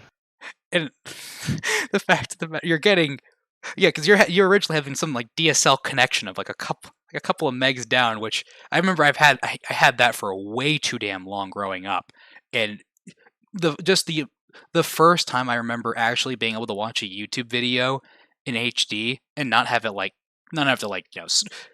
load it for a couple 30 minutes, go make some food and then come back so I could watch it. Actually be able to see that real time was just it completely changed my world growing up. I remember it was incredible. I can't even imagine using plain Wi-Fi. I immediately I can't imagine doing that anymore. Yeah, it's amazing. Now, what's funny about this, we're developing this in an open source method, and so there's people in the chat saying, "Tell me this is in the Gatalog." Well, not precisely in the Gatalog, but it's going to be an open source plan for a business that you can actually figure out how I'm doing it. So the initial investment we needed was about $30K, which is the amount for a nice new car. You invest that, and now you have an ISP that you can start up. It's not too hard. It's a matter of getting the interest in the area, especially if the area only has that telephone cable crap. You're bringing in 50 times the speed that these people are getting. It's night and day, and I can offer it cheaper than that 2.5 megabit. I can offer it cheaper than what the county spent $2 million on. Their little ISP they started on the radios that they put $2 million into, it's still more expensive than my plans, and I'm still making a heavy margin on it. That's the difference.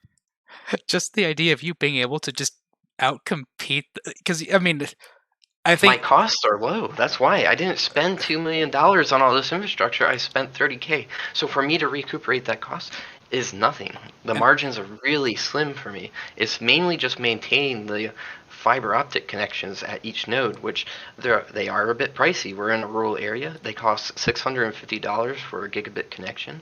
That's not terrible when you're splitting that out to a bunch of different people. Yeah, because I feel this is for people in the cities. I don't think many people really care too much. I right now have 1 gigabit down. I am more than okay with what I have right now. They can't really outscrew. I'm not sure how they would screw me over. Maybe data caps and stuff like that. Yeah. But if you are in a rural countryside, this is kind of one of those things where you should probably start thinking about a nice business opportunity if I were you, because you can be an entrepreneur, and that's the point. I'm not going to charge anything for people to see how I'm doing it.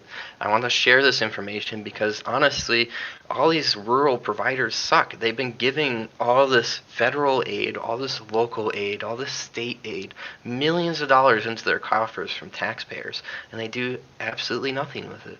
So to come in and to just basically goatsy them with your better business plan, that's what you should be doing. It's really easy.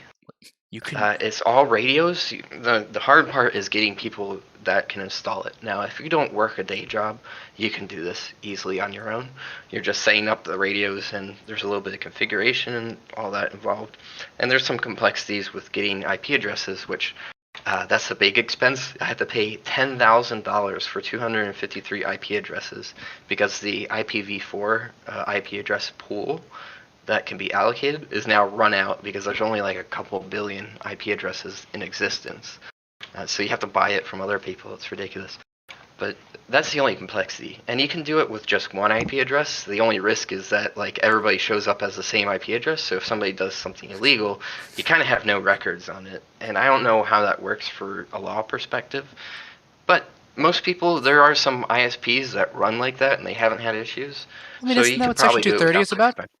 Isn't that the whole purpose of you're just a provider? You're not doing anything. It's just yeah. You can't really. It's not your fault that someone's doing this stuff. You're just a business. You don't control who's using the phone lines for what type of a thing. Exactly, and I think that's a non-issue.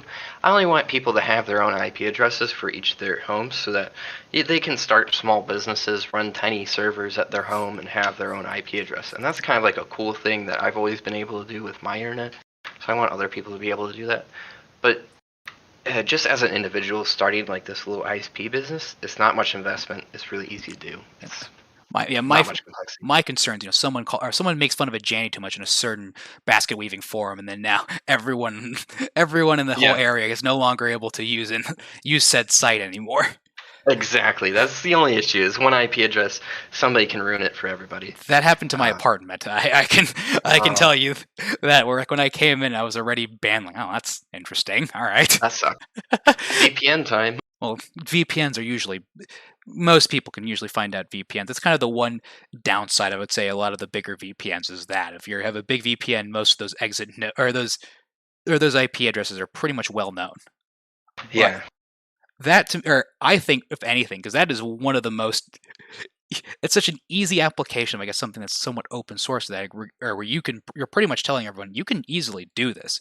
Anyone can make this type of, or there's no complex, ridiculous, or new technologies you need to make. You're basically using already existing stuff.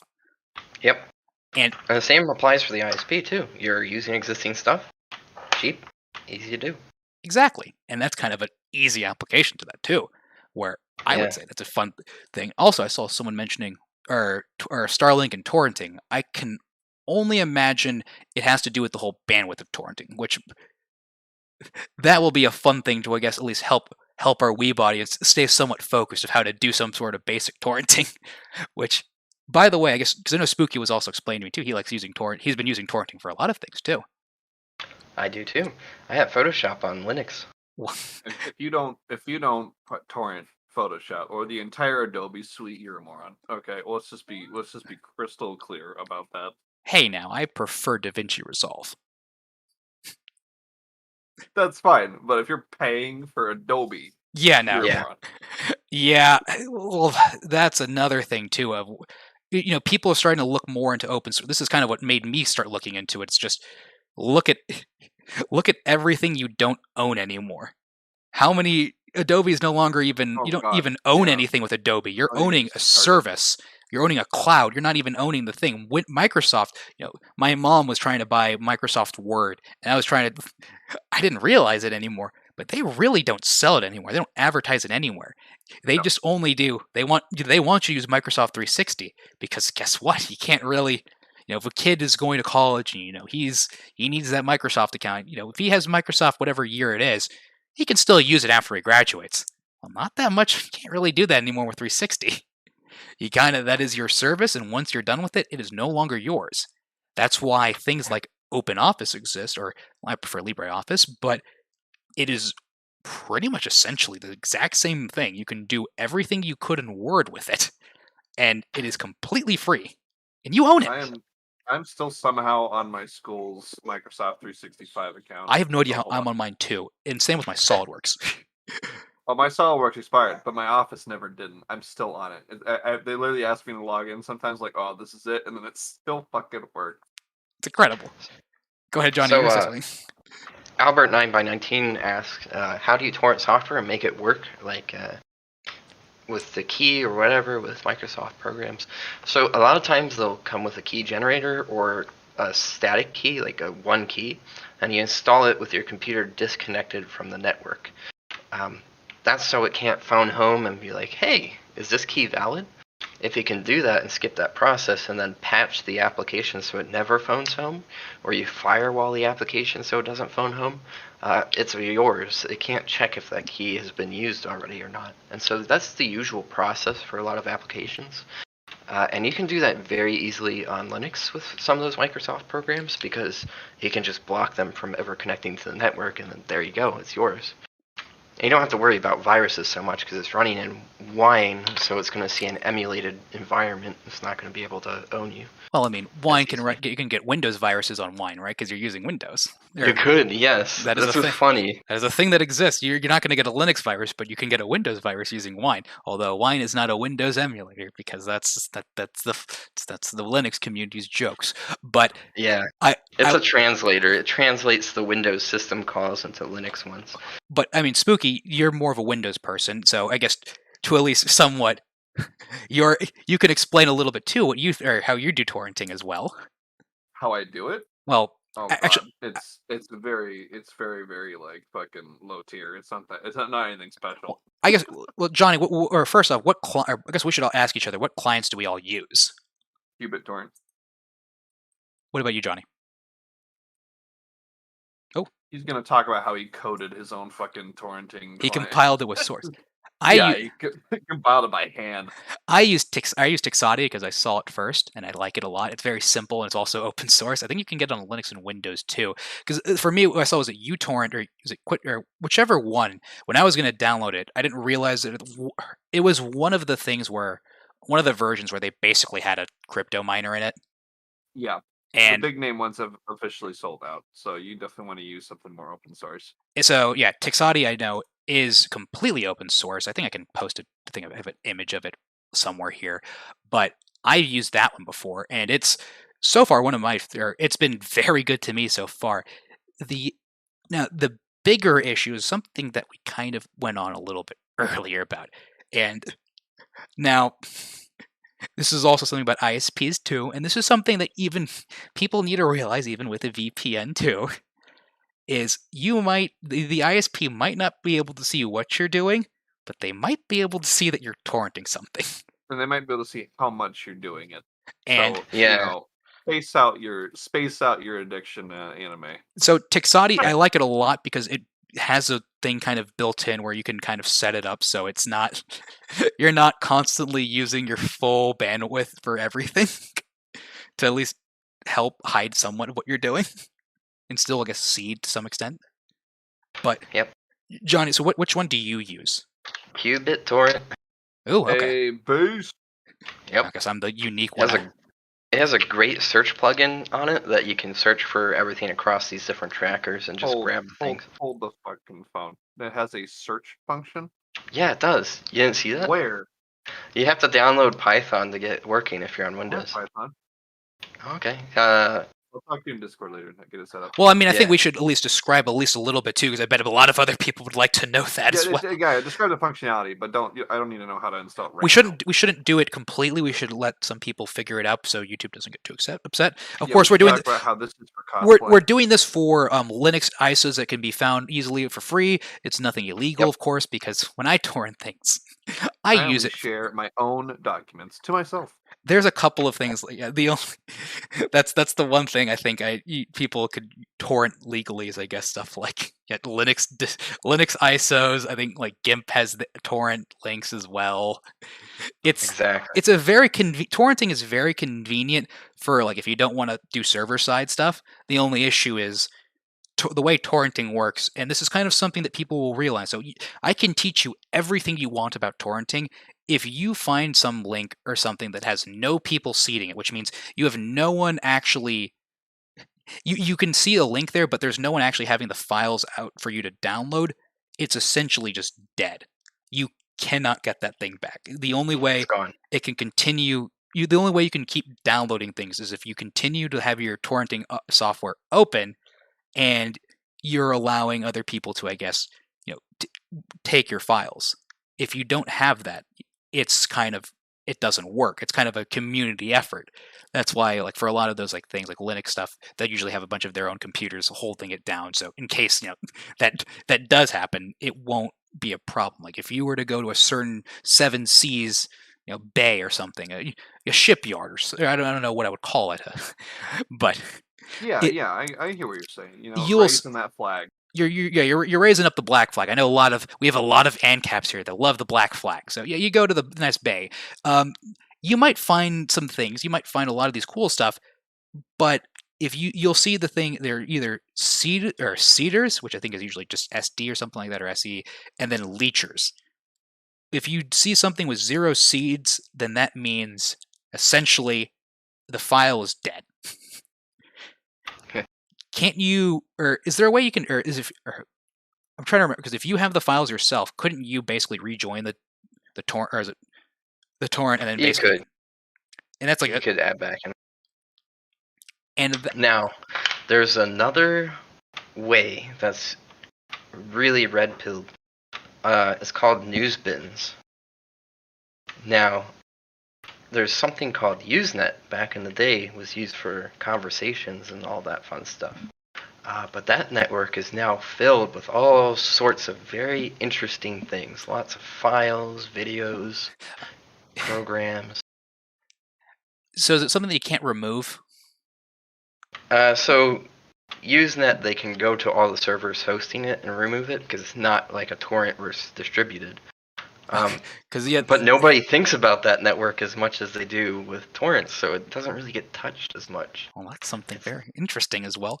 But Yeah, a little secret for you guys. But so you're explaining something though, because I know qBittorrent I think is the most popular one. How exactly? If you were to download this Python thing, how would you go about it on Windows? So you have Python. What do you do after that? So you install Python, and now there's a. I should pull up qBittorrent so I can look. Do you want me to? Do you want to screen share it, or do you think you can do that? No, I got it. I got too much stuff on here. Yeah. Okay. I'm not going to force you to do that. So in Tools Preferences, there's there's a search function that you can enable, and it makes another tab, and it's just Search. This tab has search plugins, and it goes to EasyTV, RARBG, the Pirate Bay, Torlock, Zoogle, and a bunch of other websites that host the magnet links, and it can search across all of those websites with these plugins. So if you're looking for the best Linux distro called Ubuntu, you would search Ubuntu in the search bar, and you would see all the seeds for the glorious ISO that you should install right now. So, okay, so it's a plugin. So once you have Python, then it basically will go through a bunch of a lot of the sites then and find the magnet links. So you can just basically search for what you want. Yes, and it's usually magnet links. Nobody does the .torrent files as much anymore. Well, you can download them, and I know a lot of people will download them because they don't know what they're doing. Yeah, magnets are much better. And that's a thing too. I know for a fact because I told someone about Brave Browser, and the Brave Browser has its own torrenting client. It's not the best thing out there, but it's, I guess, something. That is. So go ahead. I'll tell you what I do. If you're really crazy, and I mean like you really want to learn some stuff, and you're a crazy person, get yourself a few refurbished Dell servers. You can get them for about $400 to $600 each, and they got 2 quad cores in them. They got loads of RAM, loads of storage. It's a really nice way to get a seriously powerful computer, because all these businesses with like millions of these servers for data centers just offload them when they're like a generation old, so you can get them cheap. Now, I have a few of those, and across them I installed Kubernetes, which is a container orchestration thing. It just runs applications across all these servers, and it manages them. I have a torrenting application. I have 3 different applications that search for torrents. They're search for TV shows, movies, and music. And so you put in what you like. You like some movie, you like some TV show. It's going to automatically search through Usenet. It's going to automatically search through torrents. And it tells the qBittorrent what to download, and it downloads them. And then it takes those files it downloaded. You know how those files always have like all this weird XX or RBG downloaded by this, whatever, all the crap that they put on the file name? It will take that, rename it, and put it in a folder structure that's perfectly clean. So all your anime episodes for different seasons, it will be perfectly named. All the different metadata will be put in there. And then if you use something like Plex or XBMC, which is now called Kodi, you can stream that to your TV. So you have a whole library of everything you like, all stored on these servers with a huge amount of storage. And you can pull them up on your computer or onto a TV or on your phone. You can get really, really crazy with it. 1 hour and 47 minutes. I'm writing that down so I don't forget that part of it, because I was going to mention the next part of that. It was so you can. The main thing for the fellow weebs in this one is there is a certain sites. You want to think of like a cat and sound and then sigh, but it is. You can usually stream, or you can usually download a lot of those things just using your torrenting stuff. But yeah, one of the issues is some people like to have it. They like to watch it themselves on a TV and stuff like that. And with torrenting, you're getting a lot of the times you can get like pure Blu-ray quality, so you're getting you're getting probably better than streaming quality. Especially if you have like bad internet and stuff like that, you don't have to deal with that type of stuff. There are things that you can do. Plex is one of them. And when you mentioned the old server computers, that's what I thought you were going to go with. If you don't even really, it's better to do that. It definitely is. But you don't have to go necessarily that far. I kind of just found an old computer that my parents didn't really use.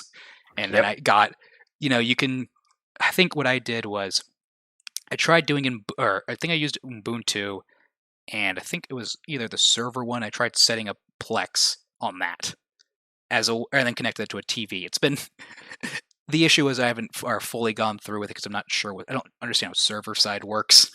And that's at that point too. With getting that much storage, I might as well also make it like a NAS, because that also be fun. But that is a completely more.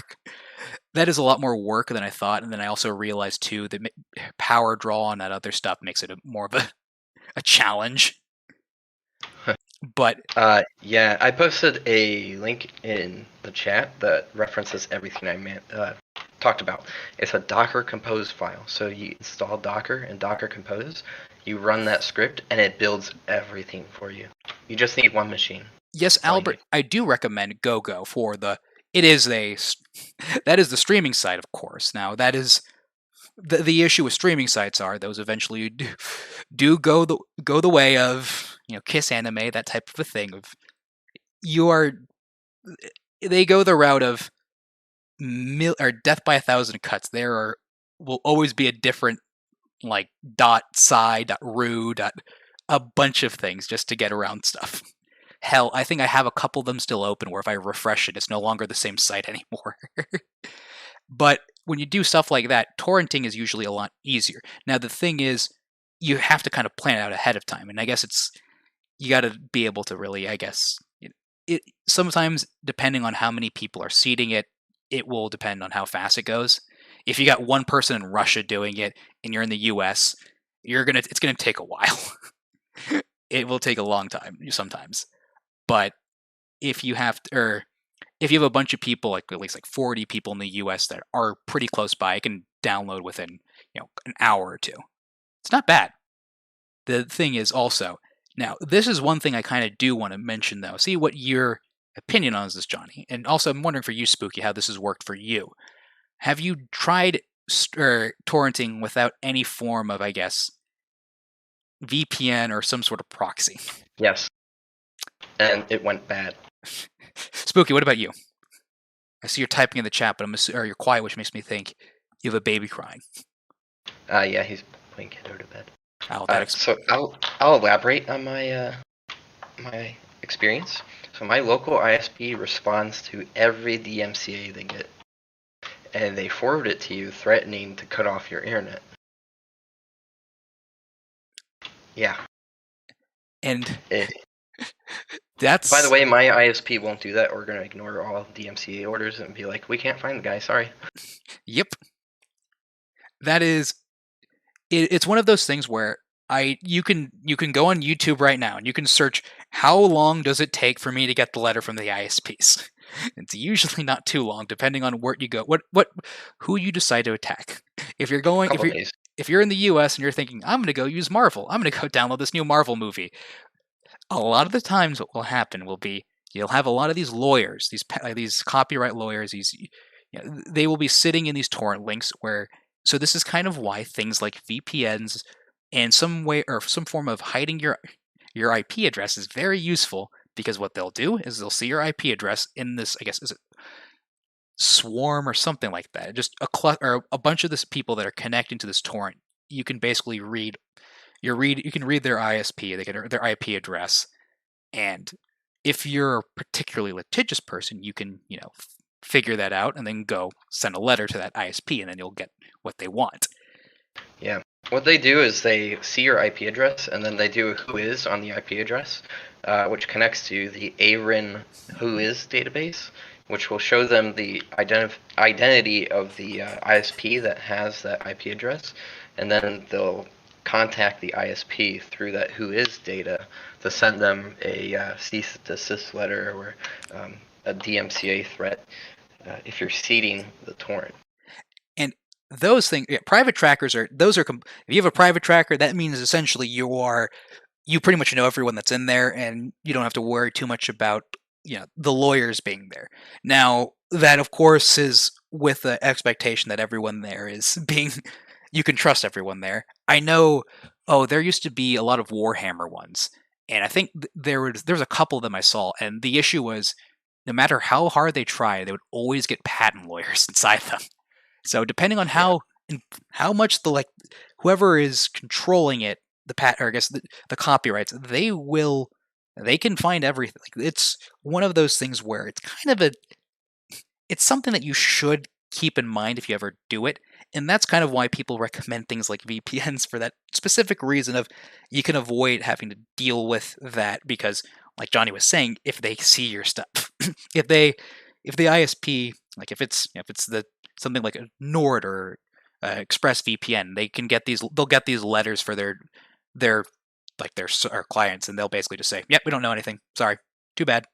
And the ISPs really can't do much about that. They don't know who to sue. They can't really sue the VPN service because they're just being a provider. They're not really. They have no control of what you're doing with it, and that's kind of a really interesting way. So let's say this for the pores here: what do you do if you don't want to buy a VPN? Is there a way you can still mask your IP without necessarily shelling out money? There is. So, 1 second. Oh, it sounds like someone's getting a phone call.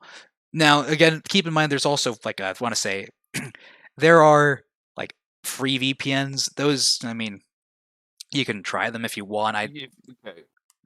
So there's free VPNs, but there's one that I highly recommend. It's the Calyx Institute.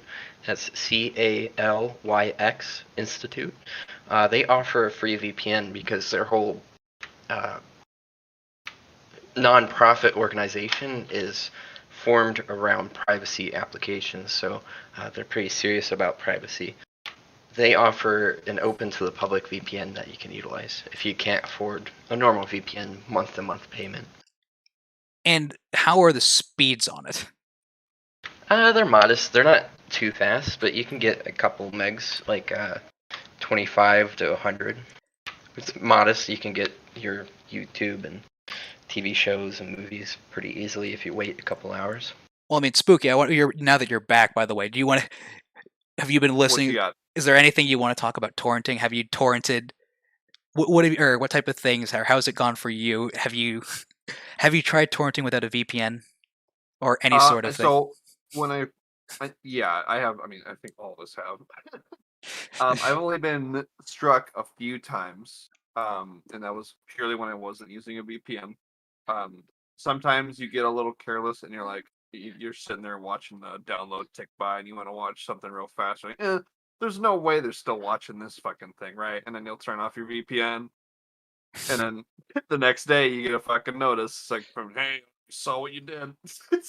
So I would just say, always err on the side of caution. Always have your VPN on. And if you really don't want to get dinged and you really want to be careful, as shitty as it is, don't seed. Yeah, don't seed. seed. That's the only thing that they can really tack you on. Is not the downloading, it's the sharing. If you share it, that's what they'll mail you on. Yeah, that's what violates the DMCA. Yep. Right, because you can stream things because you're not actually. That's why a lot of those streaming sites are still allowed to exist to some extent. Is because you're not really downloading it. I'm not downloading anything from it. I'm just streaming it. It's not the same thing, so I guess you can't really attack me for just streaming something. I think that was what Spotify was originally too, which is funny enough. I think Spotify was, if I remember correctly, it was like a pirate site too. Originally, I think it used to be like for a while too, you could just download songs too, like around the early Spotify days. But they're okay. Were you gonna say something? Oh, I have something to say about that too, but Johnny can go first. Oh, okay. Albert asked the interesting question. How did you learn all this? The best way to summarize it is, ever since I was a teenager, I have used the computer from morning to noon to like when I go to bed. And that's about all I do. I use it at work. I do programming professionally. I used to work in robotics. In high school, I had a job working software for gas chromatographs, which are they take samples of lead paint and see how much lead's in it. effectively. So I wrote firmware for those. So everything I've done in my entire life is based around computers. And that's where I learned it. And I'm entirely self-taught by open source software, by reading it, by contributing to those open source projects, and also just reading manuals and all sorts of literature around this kind of stuff. It's very easy to do if you spend a lot of time doing it. Though I don't recommend it if you have a social life of any kind. Well, I mean, sure, I wouldn't surprise some of the people when I say that you were originally also have a Lane profile picture as your. Yes, that's So, true. Lane is awesome. That gives it away a lot. That should let you know exactly what type What of kind person, of person I am. what type of person he is. But Spooky, you were going to say something too. 1 second. Oh well, great.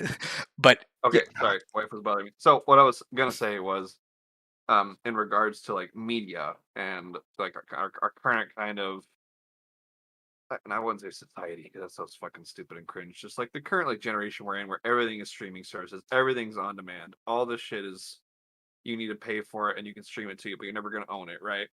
If you have a media that you like and enjoy, download it and save it immediately, because you never know when it's going to get taken down and you never know when you'll never see it again. that is very true, especially with things happening now. I mean, how many? Again, there's a lot of videos out there where if you just didn't know about them, or if you just didn't really think about downloading it, you're just never going to see them again. The I internet's can't tell you how much music and other shit on like YouTube I have downloaded and it's been taken down and I've never seen it re-uploaded ever again. well, that's one of those things where the internet's forever. The only issue is if you didn't really see it first, it becomes one of those things. If a tree falls Right. down and no one's or does it make a sound in the woods type of a thing. Yeah, I guess it's technically there forever if someone noticed it, but if they didn't, then it's just going to be gone. You can't rely on everything. I mean, hell, half the songs I have like on my likes or stuff like that or favorite videos are just gone. And that's just unfortunate. It's just a sad reality of things. But that's kind of the nice thing about torrenting too, is where you can't really do much about it. Like it's just kind of you can't stop it essentially. That's right. the same type of a thing. If you can't stop the signal, similar concept to that regard. I think there's even also FOSSCAD torrent MagnaLink, right? I think I believe so, yeah. something like that too. Just in case or everything gets taken down, that's not going to go away from the Pirate Bay. You'd think by now, with every single government going after against the Pirate Bay, that they would eventually get taken down, but they clearly haven't, because the way it works and everything. But yeah, that's a losing battle.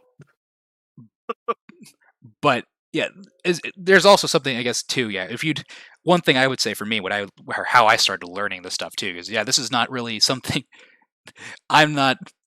I would never really did much coding and stuff like that. It's never really been a complete interest of mine. But after you see enough things like YouTube just taking down everything, you're realizing a lot of the sites that you would download things aren't really existing anymore. You're eventually going to want to learn how to torrent, and when you do that, you're eventually going to start learning some more open source things, and that's when you start learning things of oh, well, I can just use other softwares, other things like Linux. I think that was how I eventually figured it out too. Was Heck yeah. the channels the channels I started with, I want to say Mental Outlaws, I think one of the first ones I saw. That's usually it's very friendly at first. He has way more complicated stuff, but he has a couple of more entry level stuff where you could basically figure things out. He has a couple of Arch installation stuff like that if you wanted to go there. Stuff like that, where you can just learn basic things and you'll eventually pick some things up. But that's something you can try to figure out if you're interested, but you don't have really any knowledge like I did. But I do want to mention at least a couple other things too, for at least torrenting, since I do think a lot of people will find that interesting, just because I know for specifically for anime, you kind of just have to understand a lot of those things are not licensed.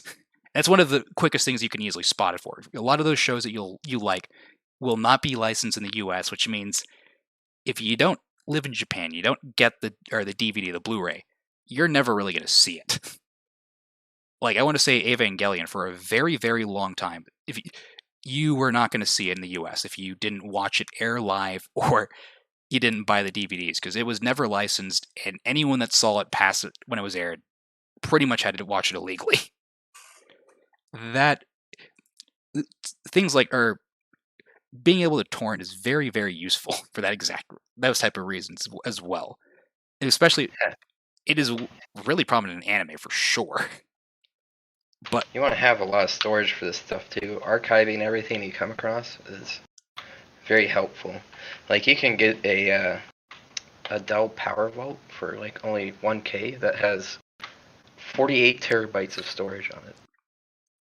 yeah, I got one of those couple like external drives that I just use for that, or just to hold that stuff. It's, believe it or not, when you get 4K Blu-ray rips, you really realize, oh wow, that's why it looks so nice, because it uses that much data.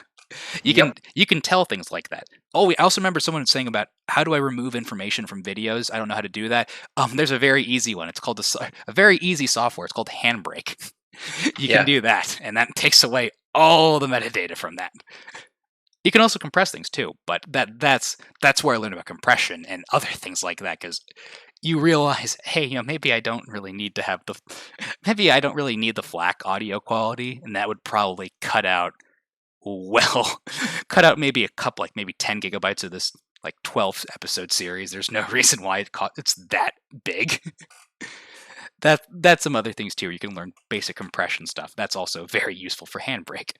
But I did also want to ask you about what about those like open source or I guess those open was it proxy servers as well?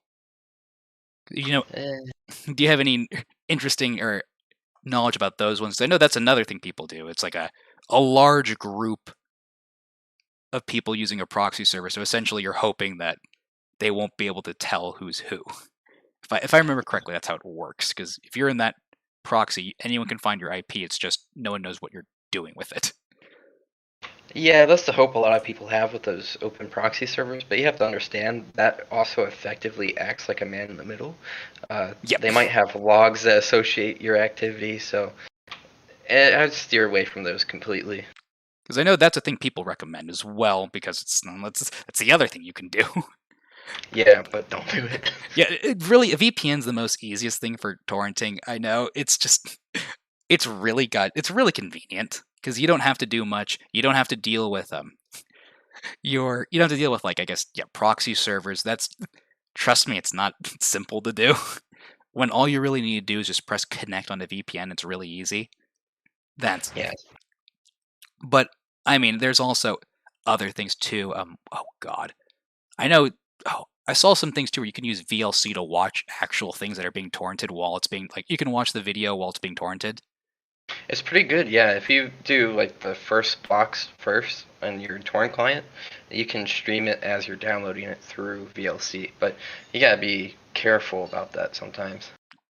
Yeah, the traffic cone is a very, very powerful piece of software. I'll say that, but that is. Yeah, everybody should have it. Actually, yeah. What do you use to watch your shows? Do you use MPV or do you use VLC? It's all VLC. What about you, Spooky? Okay, VLC gang. Good. Okay, the only people I know that use MPV are weebs as well. I think it's a little more simpler if I remember correctly, and it's like, I guess, smaller. VLC is literally everything. If you're not careful too, you might. If you download VLC, you might also open all your zip. Or Windows might see it as, because you can run literally anything on VLC. Any old format, VLC can probably run it. The problem also is sometimes it goes too strong, and the worst thing that can happen to you is if you have an ISO and it reads it by accident, or if you have a zip file. Dear God, hope to God you don't have headphones or you don't have sound on, because it is just brutal. Just blast you. It is just scratching. Like, it's. I don't know why Windows does it every single time whenever I download VLC, but it will always open up zip files on VLC, which just makes an ungodly, awful screeching noise. I agree with Wolfie's thoughts there. VLC if the data is local, Plex if I'm streaming it from my server. That's exactly what I do too. Yeah, VLC is amazing. It's the great traffic cone. It's been there for literally everything, but it's one of those, or definitely that's the type of thing that you're going to be watching things from if you ever do torrent. And you get, like I said, you can, depending on how you torrent things, you can also get really, really high quality stuff, like actual like Blu-ray rips, where if you stream things before and you've tried doing like an actual like 4K, like a real Blu-ray rip, you will kind of notice be able to notice the quality difference. That's kind of why I guess some people are elitist about things like that. It is definitely nice, and depending on streaming sites, you can I guess get similar quality, but for some of the pirate sites, you'll realize, I mean, you're not gonna get the same. It's not gonna be great necessarily. Sometimes the links might just be broken, and you might have just really crappy like just 144 old like Russian video style quality. At least with torrenting, it might take a lot of memory and it might take a while, but you will have damn near perfect lossless image. Which, whether or not you care about that, I will tell you, for most people, I don't think they will notice that as well. But it is nice to see, though. And what were you to say? You should probably rebuild your Windows into Linux. Oh, throwing that out there. Oh my god. Oh yeah, I need to rebuild my Windows. God, it's so bad. It's just into Linux. Just take a weekend, dude. Just do it. I don't install Ubuntu. Just rip off that Band-Aid. But I have so many things already downloaded in it. I don't need. You don't lose the things. You know that, right? Exactly. Linux can open NTFS drives. Don't worry about it. Just put Linux on one other hard drive and then use it to recover the stuff from Windows. Hear from AG again if he gets on Linux. This is gonna be just screaming into the void. Exactly. That's the whole point. Build an NAS. That's what you want. Yeah. So I mean, this is basically a very much like just an entry level, I guess, to let you guys kind of understand the basic stuff of just open source. I mean, I understand that this is probably going over a lot of people's heads, and if you do find any of the stuff interesting, you can either ask any of us if you really want to, but it's one of those things where you can also search it online too. And this is what I kind of just wanted to be, was just a basic, I guess, entry level for most people. And I know Johnny's a lot more advanced too, so if you understood a lot of what he said too, you would definitely. So I can guarantee you, I think a lot of people found that very interesting, especially some of the stuff with the ISPs as well. It's fun. And I'm always open to DMs and everything. Like, if you want to talk to me, just send me a message. But I don't care. I guess we can also. I mean, how long have we gone so far? So we got enough time. We can. Is there anything else you guys want to talk about? It doesn't even have to be open source. Anything fun though. Spooky, you want to talk about your gameplay videos? Oh, you want me to play videos? Yeah, I might have a video for you. Let me find it. What? Of course. No. I was going to ask you too if you wanted to mention the whole a certain possible collaboration or certain thing too, or is that not something you can talk about yet? I have a collaboration or a certain live stream with a certain VTuber. Oh shit. Yeah, no, we can talk about that. Okay, you want to go do that? I was wondering what you're talking about. I was like, I didn't want to. I don't know about. I don't want to be the one to. I don't want to ruin things if you weren't supposed to say that. No. I mean, I've been pretty open about it. I am talking with Pippa's Pipkin Picka's her managers. I'm talking with their management right now. So I'm waiting for them to get back to me because they just asked me to kind of explain what I do and give like a backstory on myself. So once they get back to me, we should be looking at going forward with a stream with her. So that's going to be fucking awesome. Well, I think that's going to get a lot of people. Looking forward to it. I will definitely be name dropping you. Well, we're going to get a lot of people into the whole. Get a lot of people into the community. We need to do a crossover with the VTubers. We need to get them, pull them into the fold. Okay. That would be a lot of fun. I swear to God, if we get VTubers to talk about guns, that's one of those things where it doesn't seem real. We just need to open that door, okay? That's it. Open the floodgates. I want to see every town get really, really, really upset that fucking. there has to be. I want to see Pippa's face on an every town fucking article. Like the idea of like every town going after a fucking VTuber to me just sounds almost too good. I don't think I could make a comedy better than that. Actually. The idea itself is just so goddamn hilarious that the thing is, I bet they would do it too because the audience is too damn big. That's the best part about it. YouTuber audiences is fucking insane. That would make it incredible. It would just open up so many doors to so many people. Oh my lord. I think it would be. I mean, I I like the idea. I think it's goddamn hilarious. Just Wolfie's saying you need to start your own VTuber channel. once I'm done beating Fate, I'll probably just I'll play GTA 5 and I'll have the VTuber model specifically for one scene. You can guess what that scene is, but that'll be that. I'll debut the VTuber model for that. Beautiful. But oh, Johnny sent me a video. Let me go download this so I can upload this or show this Johnny, off. what the hell is this? I got the cone ready for it, so I can have that pulled up. But Robots. That do what? They pick things up and they put them back down. They pick things up and they put them back down. Exactly. Yes. Multi-million-dollar industry. It's amazing. let me see if I can get that to show up for everything. But Actually, multi-million-dollar company is probably like a multi-billion-dollar industry, if I had to guess. Robotics or this particular product? This type of robot. Okay. Does this have anything to do with like, not produce, like groceries? Yes, but I cannot reveal how much it has to do with groceries because I know what this is for, but yeah, I'll leave it at that. a very large retailer Yeah. contracted the company that I used to work for. Okay. oh, Chess Gamer got banned from my chat. That's definitely I didn't do that. Okay, well if that happened, let me see if I can Who? fix that. Someone got banned from my chat that I definitely didn't do that. So They said the gamer No, board. no, he's not working on police dogs. Don't worry, guys. who's working on police dogs? No, he's not working for Boston Dynamics. Oh, So, just an example of if you know Linux well, the kind of jobs you can get. okay. Let me add this thing, the VLC. And I don't even mean like super expert programmer. I mean, you just know Linux very well. That's it. Because there's such a hurt for Linux builders, anybody who's competent in Linux, because most schools teach Windows. You can get paid very well if you know how to get into Linux systems very deeply. I know my mother she learned Cobalt like when she was very young, or when she was in college. I didn't realize, yeah. and that's a very. She told me she hates it very much, but like that was the thing that she learned growing up, and I didn't realize this, but apparently Cobalt is one of those old archaic languages where it only exists right now just because banks don't know how to get off of it, and Exactly. no one knows how to. All the people learning it are like learning. It's like people learning like Egyptian hieroglyphs. They have to like they have to try to relearn it without understanding any of it.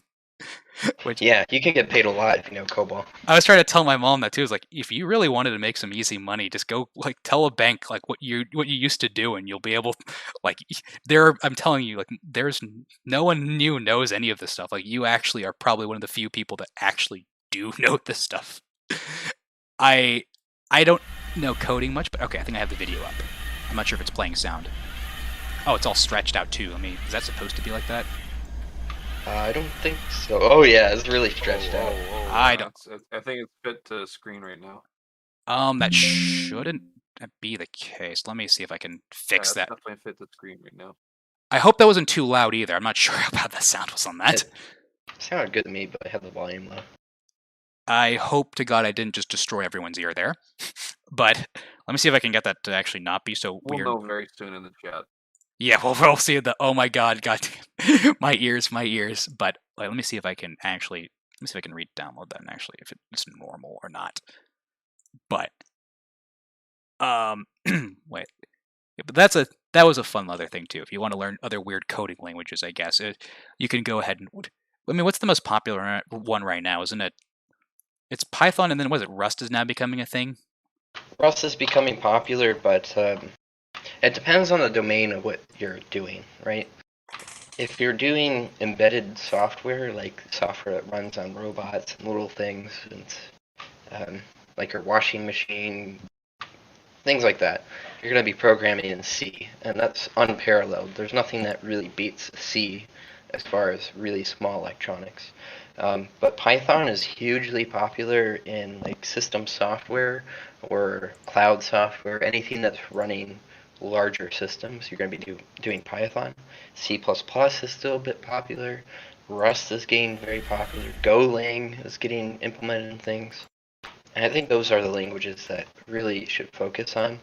Java does have some applications, but I recommend nobody learn that utterly horrible language, please, for the I love was of gonna God. say, Don't. isn't that the thing that is like what screws over? Like, isn't that the stuff that tracks everyone? Like, I'm pretty sure I have a bunch of things that just block it. Oh yes, I had an emergency work to get rid of the log4j bug on everything. Oh That God! was Oh, fun. do you want to? Oh, that is something that actually is spooky. Do you know about the log4j thing? The what and the who where? Okay. What? Oh God. No, say it again. Log4j. Log4j? Is that right, Johnny? Yes, that is. It does not sound familiar. Explain. Okay, so Oh my God. let me see if tell me if I explain this right, because this is one of those things where I cannot believe it wasn't a big enough scandal. But so this is I have a friend who does our computers, our comm sci. He was explaining to me about how a lot of the stuff you see for comm sci, it's usually derivative of someone else's work. Like it's not not many people will code directly everything like themselves fully from source. They'll borrow from some things. I think it's usually I don't know what there's like a special repo for ComSci people where they'll have a bunch of like special already pre-made code for certain things. And there's one of them in particular that almost everything uses. I want to say it's for like data collection or something. It's for logging. For So logging just means like keeping track of the state of affairs. It's just writing down everything that happens onto a file so that you can backtrack and see what the software was doing. And it's a very so this or I want to say so this Jade or whatever it was. What was it again? Jade. It's log4j. Log4j. It's a very simple program where pretty much anyone can really use it. It's not really meant for too many things, but like it does what it's supposed to do, but it's not really smart. But No. that's the nice thing about it. But that was also the really really big problem with it was a lot of people used it. So it wasn't just like, oh, I'm going to make my small website. I'm just going to do this. It was like Google, Microsoft, governments that were using, including this in their codes, banks that were including this codes. And so there was a little thing about it. So it basically what it does is it does logs. So if I remember this correctly, you can correct me after this, Johnny. But the way someone found out that you could submit something as a log, and essentially you could bypass literally every security measure. Yeah.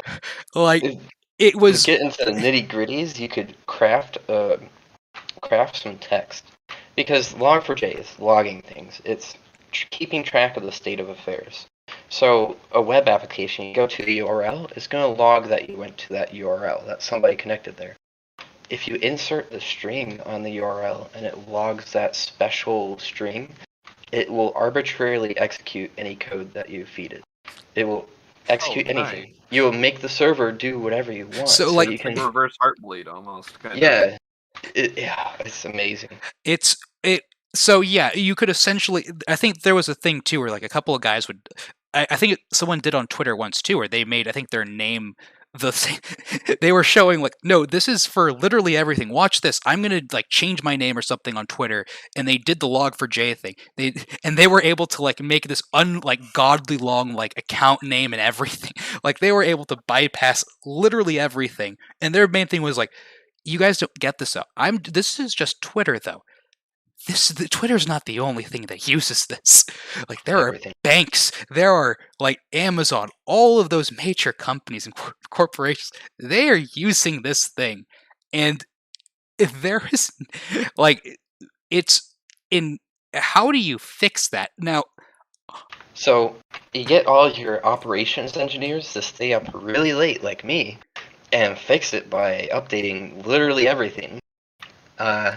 Yeah, we had to scour everything that had Java in it that used this library, because if it's a Java application, usually you're going to import this library to do your logging, because it just does it fancier, right? You want your fancy logs, it looks all pretty, you can have colors and everything on your messages that it puts out. And for that, they sacrificed the security. And you know where this came from? You know where it was discovered? freaking Minecraft players were using it to troll each other. That's it. That's where it came up from. God bless. God bless autism. Yeah. Fucking perfect. But like you need to keep this in mind of like, imagine your shit post. You wanting to blow up your friend's house with TNT is what some kid who grew up playing Minecraft and learned this probably thought, like, I wonder what else uses this. And then figured that out, and then almost the entire world realized, oh god. I am shocked with how quickly that was able to be fixed, because that could have been, I don't know how things... It exposed a vulnerability in open source, which is you're gonna have like one guy working on this like pet project of his for logging that he's really passionate about this, and everybody uses it but never pays the guy, so it's like he's doing it for free. He doesn't have that much time to like go over everything in the code, but everybody uses it, so even Google and stuff. So you got multi-billion-dollar companies using a project from some random guy that doesn't get paid for his work, and yeah, that's going to cause problems. So what's fascinating is now he's starting to get paid a lot of money to look over this thing. It's now his like full-time job, and all these companies are going through and going like, hey, this code that we just use from people, maybe we should contribute back and sort of help them out, give them some money. I just find it hilarious. It was just some dude who just posted on, like, I guess whatever, it's just like a repo for where just people like write their own code or something, where it's nothing, like, it wasn't probably intended to be done by everyone, but everyone just used it because it was such a simple thing. Like, I don't want to deal with this. Someone else already did it. No one once thought to actually look through it. Exactly, it's the most powerful logging library, and it's really professionally done. I have to say, it's done by a genius guy. But like, one guy can't run the whole freaking world with his one library. There has to be a little bit of help given back, and so that's a flaw with open source. If people are just using your stuff and ignoring you and just letting you do your thing, yeah, vulnerabilities like that can crop up. I mean, to keep in mind too, what was it? Intel also has a bunch of other things. Same with AMD and a lot of Microsoft stuff. Like, there's always a couple of things where they just forget some stuff. Like, oh god, Yep. There was that huge breach. Spectre was one. Intel, in like, what was that, 2017? I think it was Spectre, right? That was the one I where. think so. Yeah. Like, any Intel fucking processor had it, and they had to patch it, and it was going to cost them like a fucking serious amount of processing power to do it. Oh yeah, no, it was a fascinating thing actually. They knew about it for a while. Yeah, the reason they knew about it. The reason why it was there is it makes the processor faster if it can ignore these security things.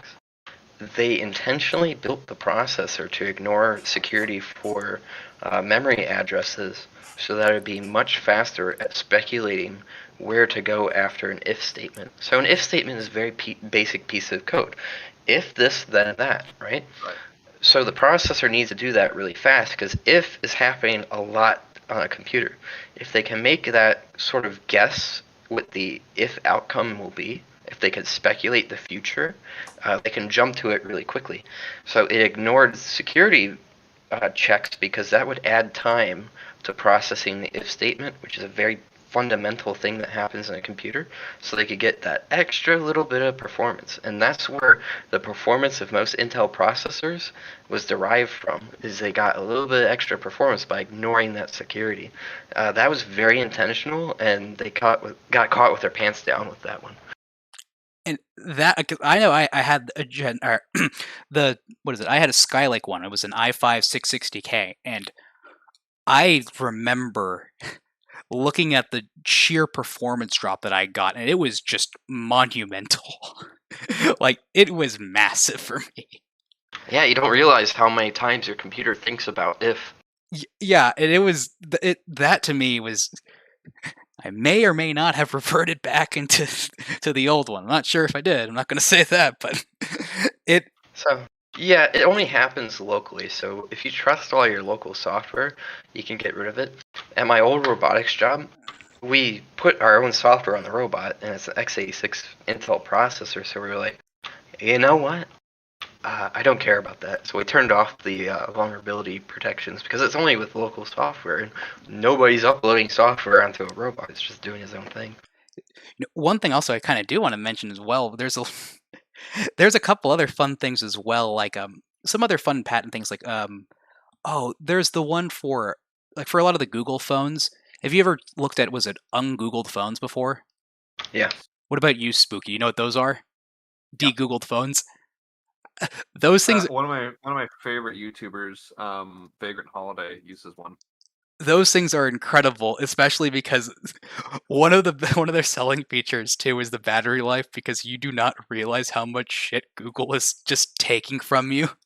Like, Yep. You have no idea how much stuff that Google is just using, and like just not having Google, not having those services there, you can look at like weeks long battery life. But you also then will learn quickly how much your life will rely on Google too. Like, That's another problem. And other applications use like Google services to give you real-time updates, so you lose a lot of functionality, but it's so much worth it. it's really nice. Like, I think it was a Graphite OS. It's basically for like, like leakers and like journalists that are going to like places like that. It's very, very secure. The issue though is, you'll run into the problems of you're not doing. You can't use necessarily Google products, and that's if you like your mobile games and it uses Google Play Store to pay for things. Guess what? You're not playing those games anymore. You're not doing a lot of things. It is really, if you don't need it, I guess it's kind of one of those benefits, but you will quickly, like, there's also other things that we don't really have to deal with in the US, but places in Australia, they figured out, and or the UK as well, like special contact tracing things where if you have Google phones, I think it's the Bluetooth on Google phones will basically interact with all the other Bluetooths of Google phones. So essentially, you already have built-in contact tracing all you really need to do is just turn it on. You are already compromised. And the funny part about it was, I think in the UK and Australia, the only phones that didn't have that were Huawei phones. And because the Huawei phones they had to remove Google from everything because of the whole, they got banned, I guess. Google, they couldn't use any American stuff anymore. So that was the thing where all the UK contact tracing apps, a lot of those contact tracing apps didn't work with Huawei phones. But that was one of those things where you quickly realize, oh god, my phone does a lot more things than I didn't realize. And then I think Apple eventually, one of their updates, they turned that on theirs too. So you should really not trust phones unless you're like ripping out the OS and replacing it with something else. You should absolutely not trust them whatsoever. Absolutely. Well, then there's the whole idea of, I guess, you can hide in plain sight, because there's always it looks a little more sus if you have your phone just magically disappear every couple hours because you just keep it in a Faraday cage. It might tick off. That might be strange enough where a couple of glowies might think, hey, that's something weird. That's interesting. I mean, there's I've seen it a couple of times too before where that's oh god, because that's a thing that happens as well, because I think they can read, or some of the phones can see certain things as well. You're constantly transmitting radio signals anyway, so when your phone just disappears, it looks a little weird. If you're really looking for it, if you're already kind of being watched, that kind of puts you in an interesting situation where what you're doing isn't wrong. It's like, what is it? The same thing too with it. If you're using like a Bitcoin mixers too, if you guys don't know how to randomize Bitcoin stuff, you can use a mixer. The only issue is with that is you're mixing with everyone else, and that means you might have some used for crimes. And if you're a law agency, if you're a law enforcement, they might track you. Yeah. That's another thing too, where that's kind of you haven't done anything illegal. It's just now you have, like, you're just basically switching around a bunch of your Bitcoin. The issue is now because everything can be tracked and traced, it's just, if you have that, now you basically have that attached to you. There's nothing wrong with what you did. You didn't do anything illegal, but it is enough where it can look weird. Yeah. It's interesting. They start looking at you a little closer. Well, yeah, because there's a lot of those like featureless phones, I guess, that came out for stuff like that. What was the one that was a thing like almost a year ago? Do you remember? Was it Patriot phone? Oh my god. You're Yeah. That thing glows so bad. If you're interested in Patriot phone, you should reconsider. It's that was what got me into looking into this stuff too, is because I was seeing what was happening in the UK, it was happening there. It was all of those things that oh, you're crazy. That's never going to be a thing. Look, they're only going to use it for good things, and then eventually, then they started doing stuff like that. You have to go post a picture of yourself everywhere, every 20 minutes, and they'll figure it out in Australia. That became a thing. I was like, well, actually, yeah, maybe I should look at other alternatives. I really wonder if Australia calmed down from that. I have a Vice journalist that I'm playing with that thinks I'm an Australian gun printer. Wait, what? Yeah. This is also, I like Johnny a lot too. He does a lot of fun things behind the scenes like this. Go, please. Where's Please. this taking place? There's a Vice journalist that's been looking for 3D printers. They're very adamant about finding somebody in Australia that prints guns and interviewing them and stuff. So I got this guy, I emailed him. I was like, yeah, I'm in Australia, mate. And he started like offering, hey, we can chat on Telegram or WhatsApp. They're so secure. I started berating him over email to get GPG installed. I was like, I'm basically telling you how to do your job over email. Tell him to get him to install Gentoo and then force him to respond to you like using some ridiculous like obscure fucking was it like Jammy? There's one of those like really like obscure like peer-to-peer only like. Yeah, well, he took a few days and he did actually finally get back to me with GPG installed, so I'm kind of proud of my little guy there. My Discord really wants me to send him to a gay bar for a meetup in somewhere in Australia. I told him that I live in Blacktown for obvious reasons. I thought that might make him a bit uncomfortable. Perfect. Yeah, exactly. You should send him to that gay bar, and then you should just describe the most like common outfit you possibly can. That's probably being worn there. That's what I was gonna say. Yeah, I'm wearing the gray shirt with jeans. You have to like come up with like some like fake code words too, where it can make it sound like it's okay if like to somehow make it vague enough where you can make him like get hit on by a bunch of people as well, so he just doesn't know and he just has to keep going along with it.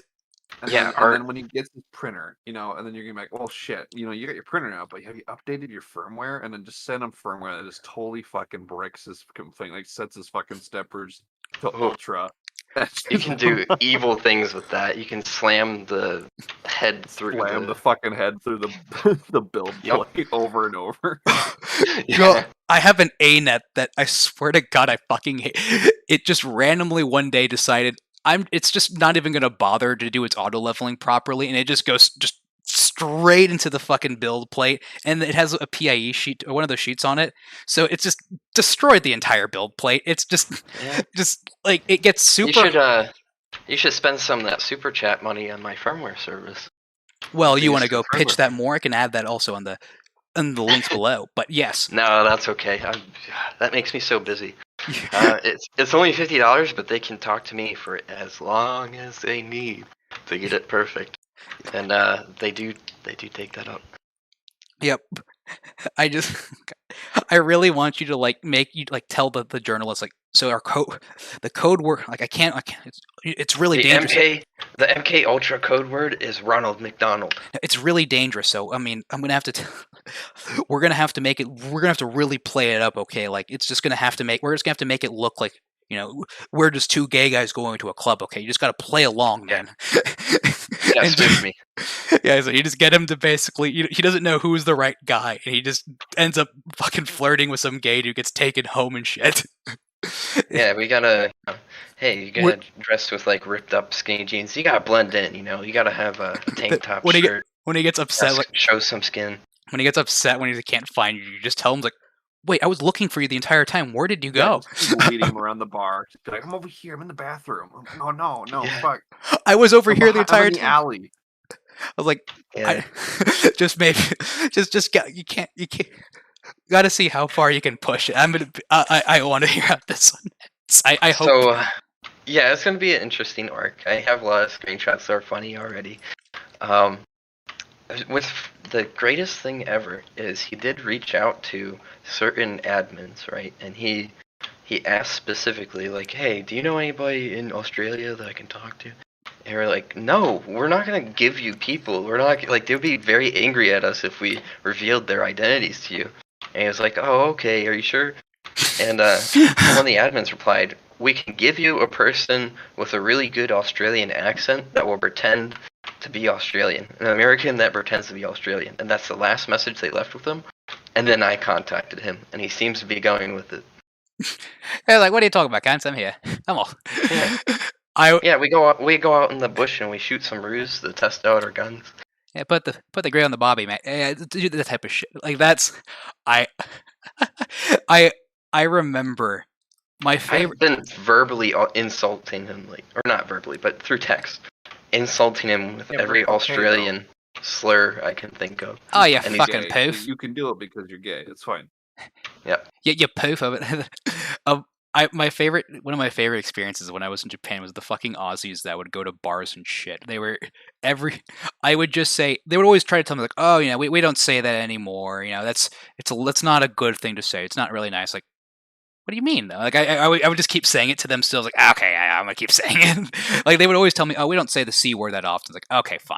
And then they just kept saying it off more and more and more because I would just keep telling them to do it. They would just end up just saying the most ridiculous shit. The most offensive things I've ever heard. They were fun. Aussies are a lot of fun to shitpost with. The Aussie it's such a shame. Yeah, they can create the greatest shit posters, but dear God, they are the most just emasculated people when it comes to government. But I'm trying to think of something else. Yeah, I wanted to just mention about the whole journalist thing though.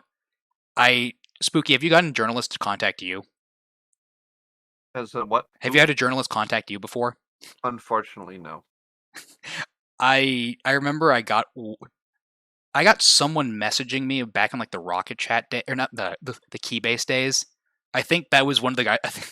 I could have messaged one of the guys from the Trace. I'm pretty sure. Which that was something. I think I leave my persona too obvious on my Twitter, so that scares a lot of journals off. I got a DM on I think it was Keybase, and then there was also, I remember there was a thing too. I didn't realize it, but apparently people were saying about, oh, I need to get primers and stuff, and it was a thing. You know, I was going to do some primer stuff. Apparently, the issue was a lot of the admins got mad at people because apparently that was actually like a Euro like honeypot trick.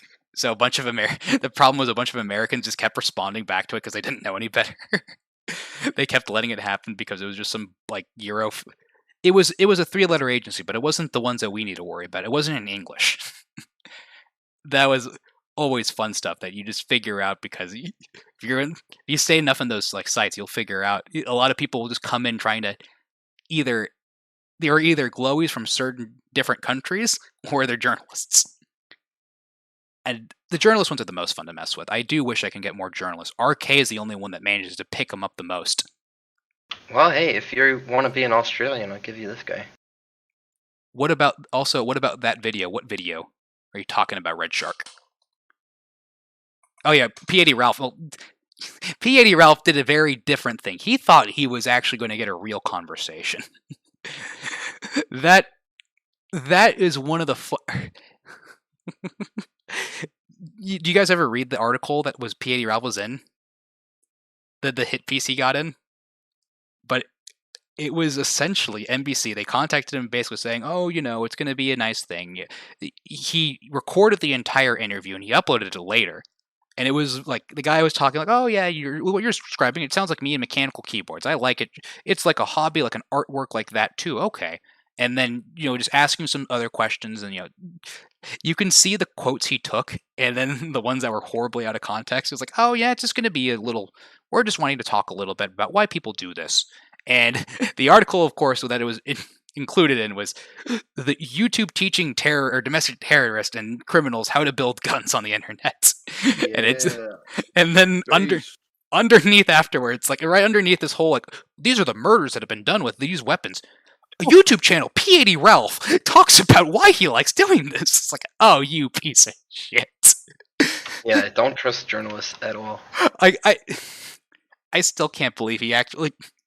I respect his optimism. Like, there's something nice and kind about that. You know, he thought that was going to go well, but just seeing the video he up, like the actual recording of it, and then the actual article it was in was just like, I'm more like I didn't know what else I should have expected, really. But let me try to see what someone was saying. What video? The one about He's talking about the robot. oh, one where it's I'm trying to getting- see if I can get it to not be stretched out. That's the thing, is I keep getting it stretched out, and I don't know why. It doesn't look like this. It's supposed to be. Let me see if I can. Is there a way I can fix the aspect ratio on it, because it's not supposed to look like this. I mean, it's good enough. You can kind of see what it's doing. It's testing its rotation of the wheels. Yeah, It's kind of like a tail dragger. It rolls forward with those two wheels that can turn, and then there's like two wheels on the back. It's quite nice, and that is to grab shopping carts and other large carts and to move them to other places. And so that was something I used to do before I got my current career. So I'd work on the software for those. Also, I just finally realized too that I got to the part now of the game where we're at that part of the live stream that I had on Twitch where we get to the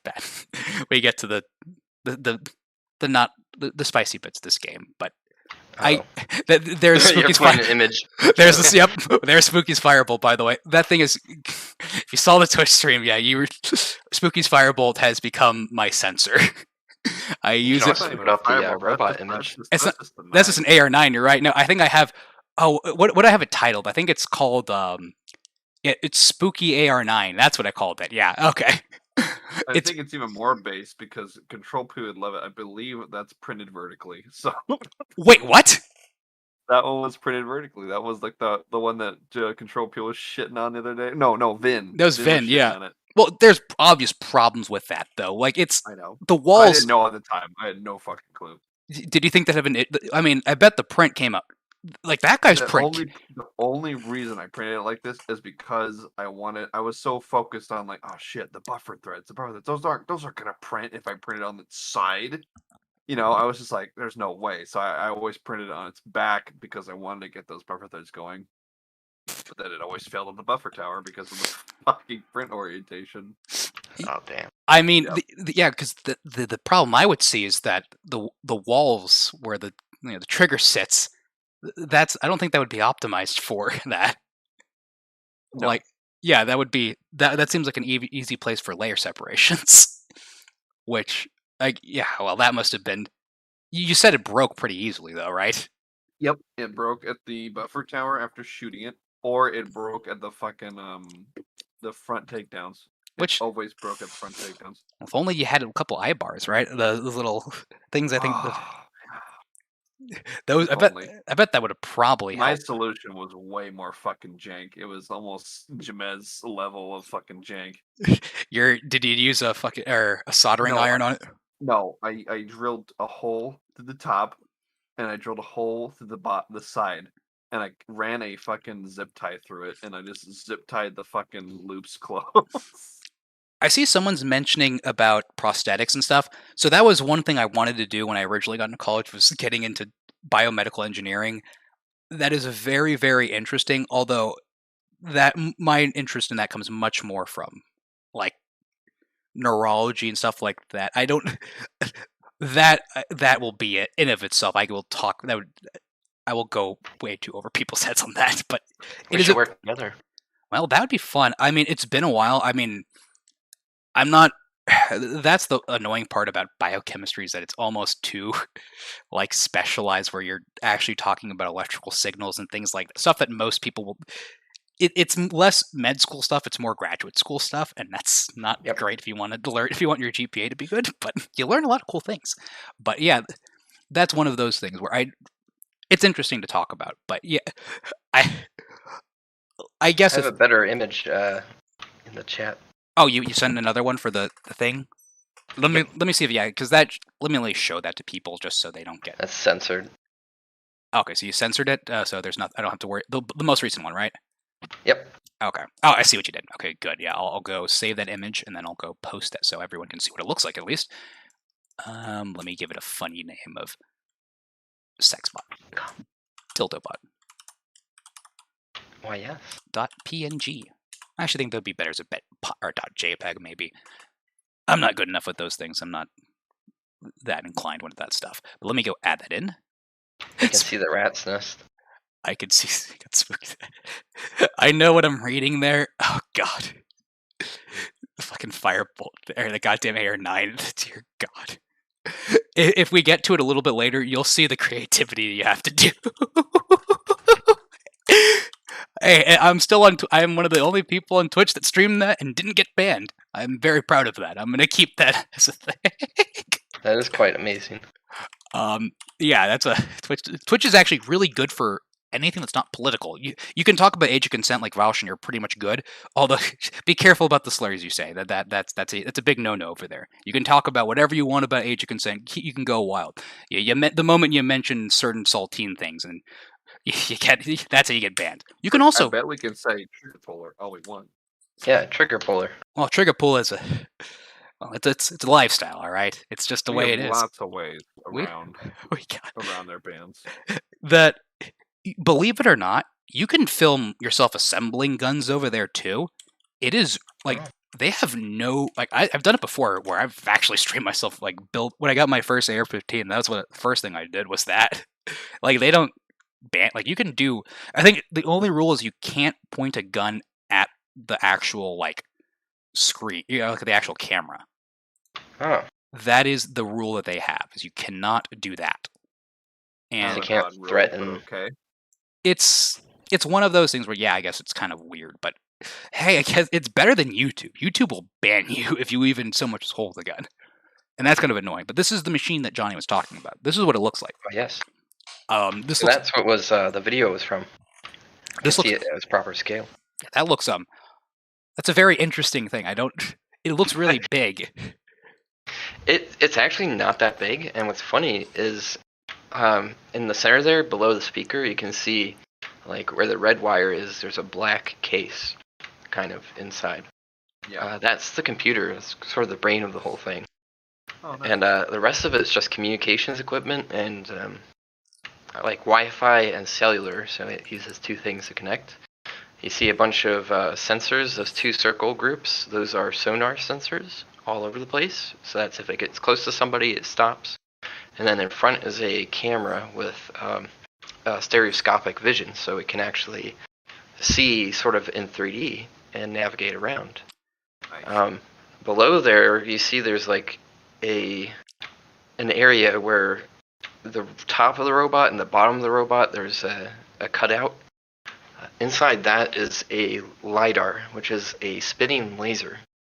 It spins the laser to take measurements of the time that the light hits an object and comes back. And since light speed is a constant, you can figure out how far things are from the robot. And that's all you need to make a robot.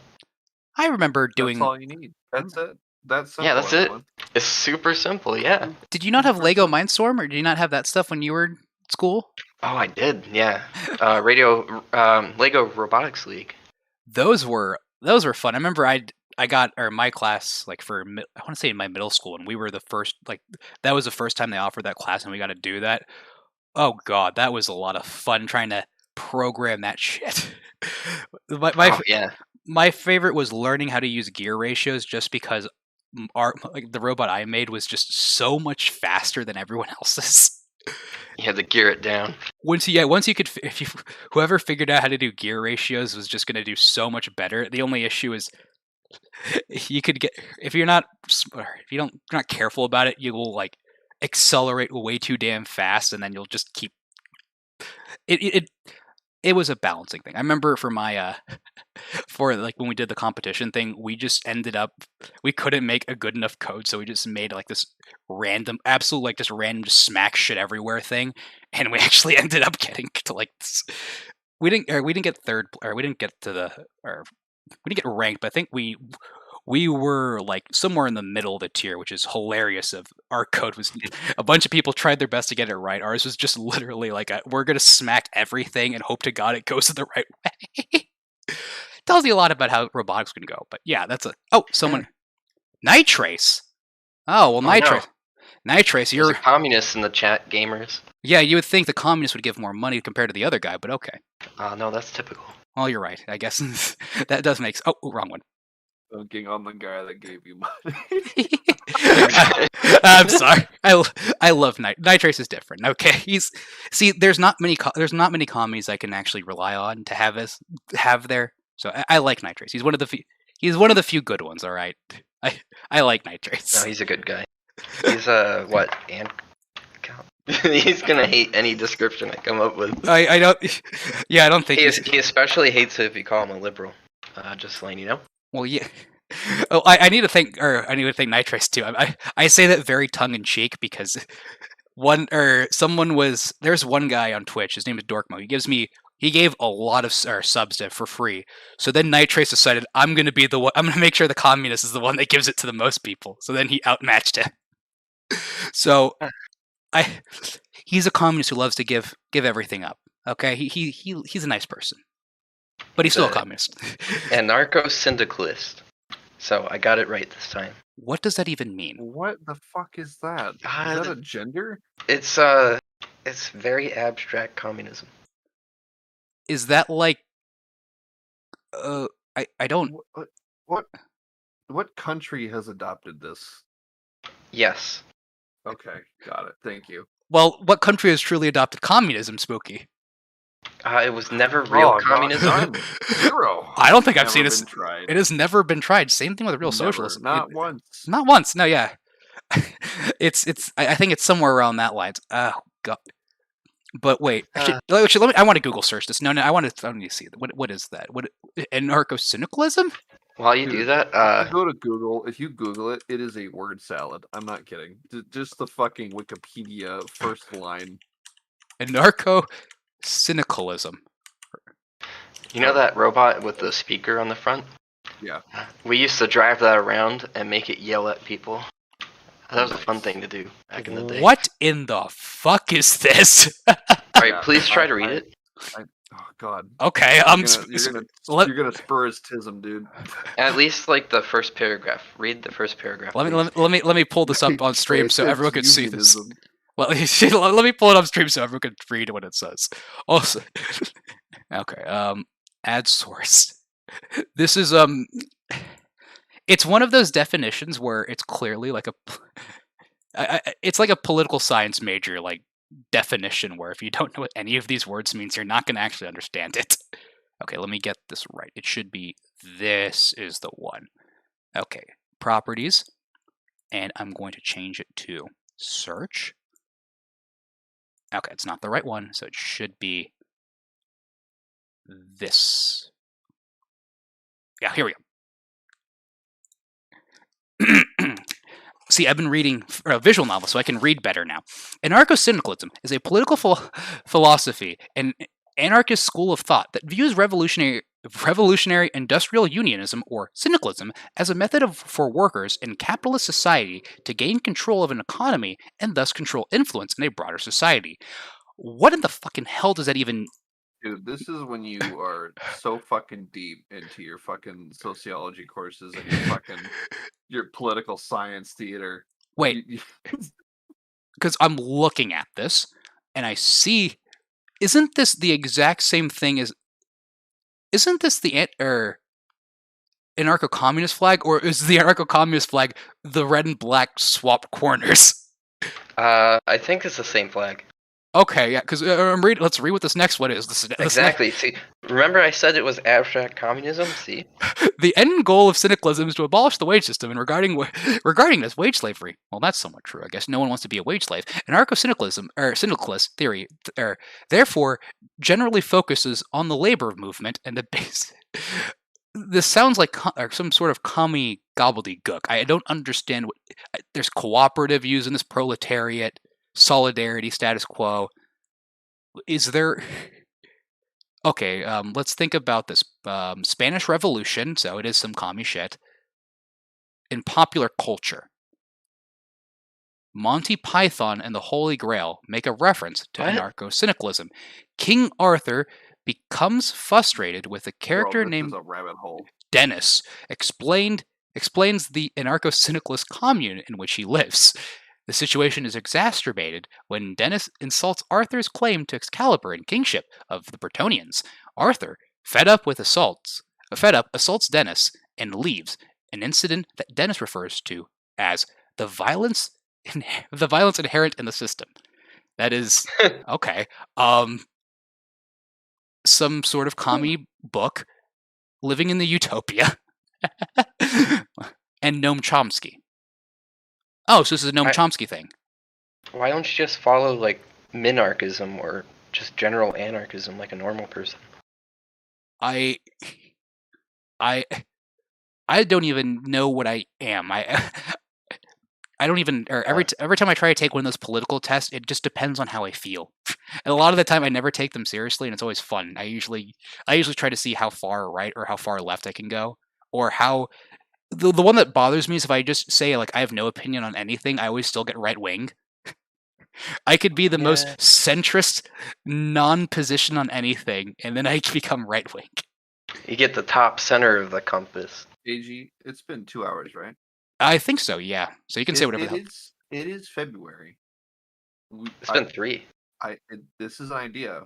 We could watch one of Jim's February videos to end the stream. Well, that is a fantastic point. We could do that as well. I'm pretty sure the majority of the chat has not seen his Kang's video.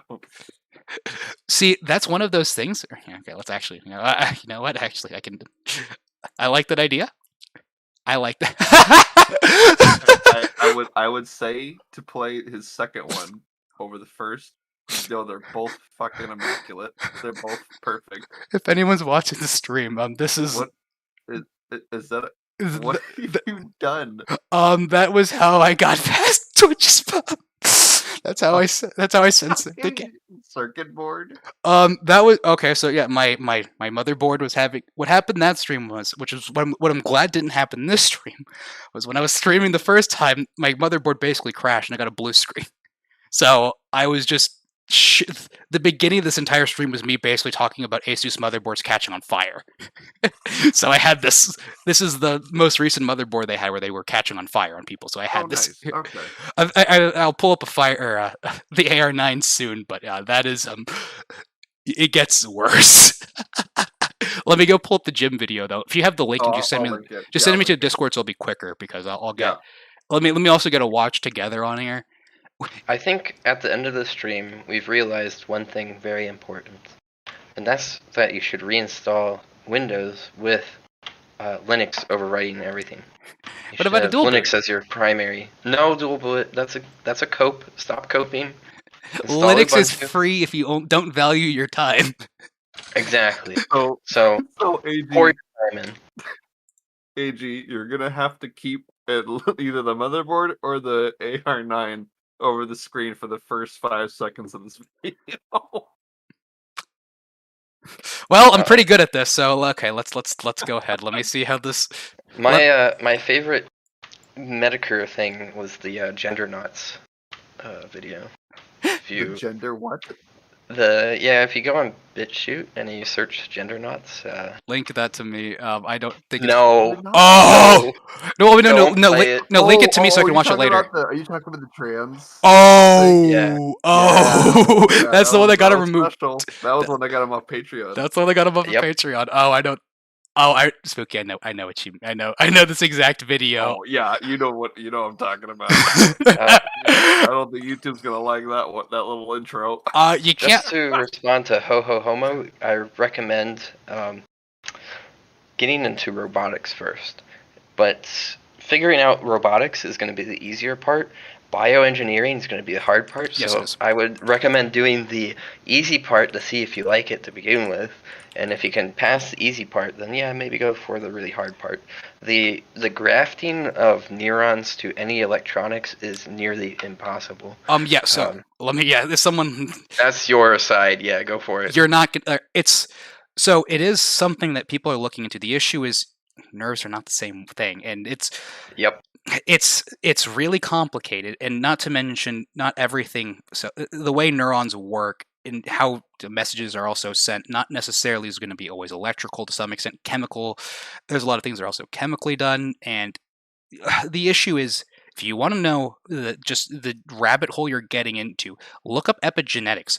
That is a thing that we basically, it's a definition of a thing that exists because a lot of things we learned no longer make sense. If you want to say, if I'm, let me try to describe this.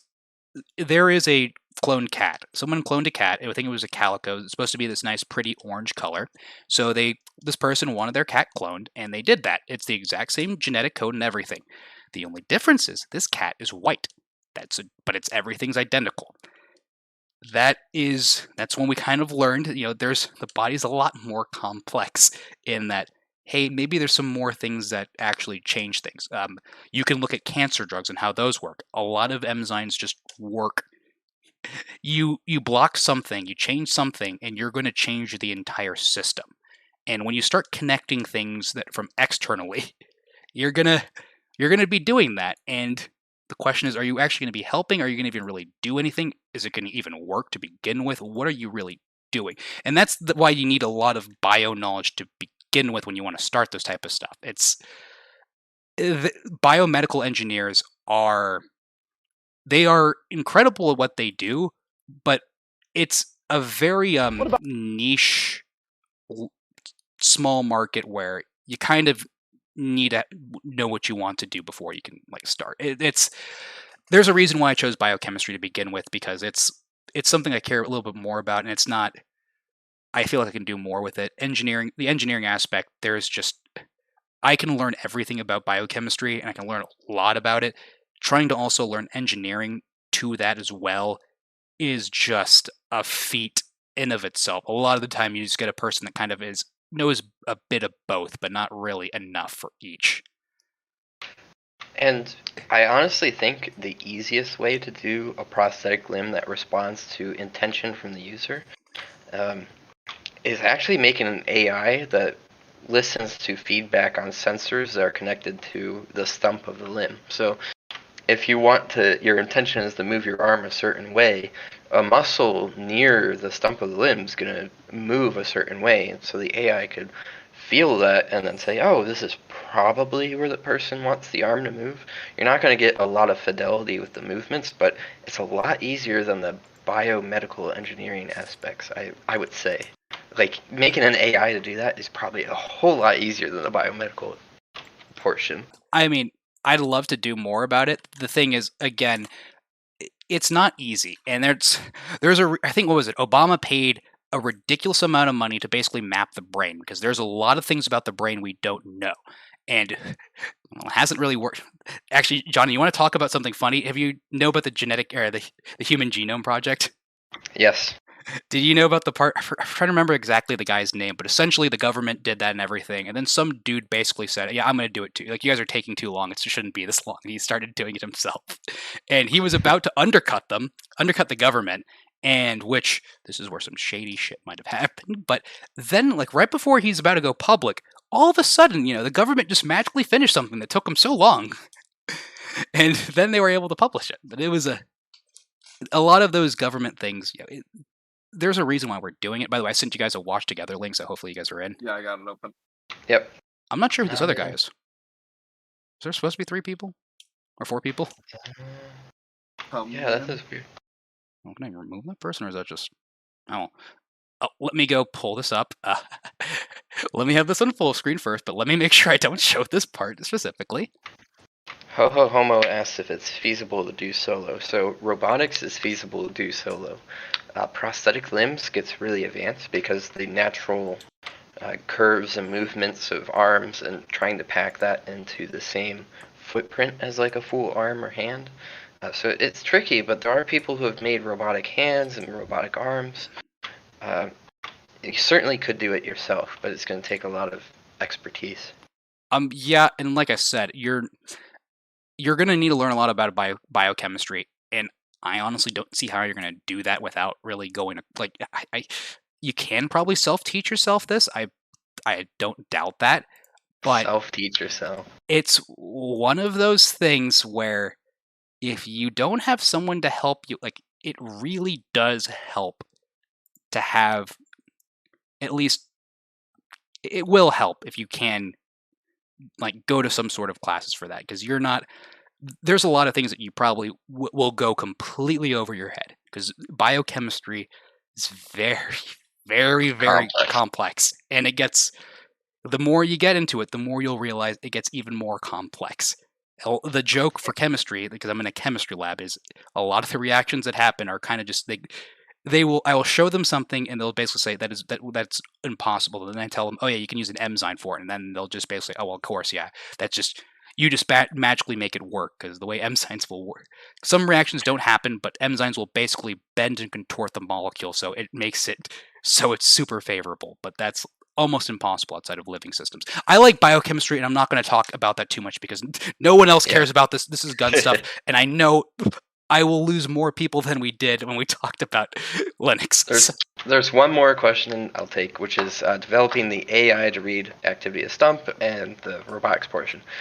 Both those are actually more simple than you would imagine. So AI, I've written an AI to do style transfer, which is it reads a painting, it understands how the painting is made to a certain extent, and it can apply that to a photograph. So that's how I did the poster of J Stark. It looked at a painting of, I think, some Russian conqueror of some kind, and transferred like the ink strokes and everything to the image, and it iterated like millions of times on my GPU to do that. So AI is not as hard as you think. It's really just pattern matching, and robotics is not as hard as you think either. So those two things are very feasible for an individual to learn within like 5 years of really studying those principles. Yeah. I'm also just reading the goddamn game, and dear fucking Christ, I remember reading that shit out loud. Holy shit. Think about, I just want you guys to know, Fate is a very beautiful thing. Think of Marvel, but its origin was porn. This is one of the most popular series in all of Japan, and it's a fucking, this is canonical. This is a real thing in the game. Okay, I got the video started. Yeah, let's roll. Fucking ready, boys. Should we locked and loaded? Wait. February. Okay. Wait a second. Is RK still in the chat? I mean, we might. RK. Well, we know what RK stands for, right? I know. Yeah, I know. Well, I mean, if it is a certain month, I mean, I guess maybe. I've seen his hand. Come on. Hey, are you telling? One drop, man. Together? It's one drop. Okay. All right. Well, if he's in the chat and he wants to join in. He can message one of us and he can join in. Yeah, but I'll drag him in here. Let's do it. Let's start it up. But all right, let's. I'm gonna have a player. Everybody harass RK on Twitter to get him on here. If anyone wants, oh god, the fucking. Did you? I want. Yep. All right, I'm gonna show everyone the screen of what is. If you want to know what this is. What's about to happen? What's about to happen? If you you're about to lose all those super chats before getting demonetized. So this is the thing. If you know this video, you know exactly what's about to happen next. Yeah, this video is about to get delisted. It's no longer on YouTube for you cannot find this. I cannot find this anymore. I can only find the video of people commentating on it. But not the actual footage of it happening, which is another thing of download literally everything because this video is hilarious. Yeah. All right. I'm gonna take it off so we could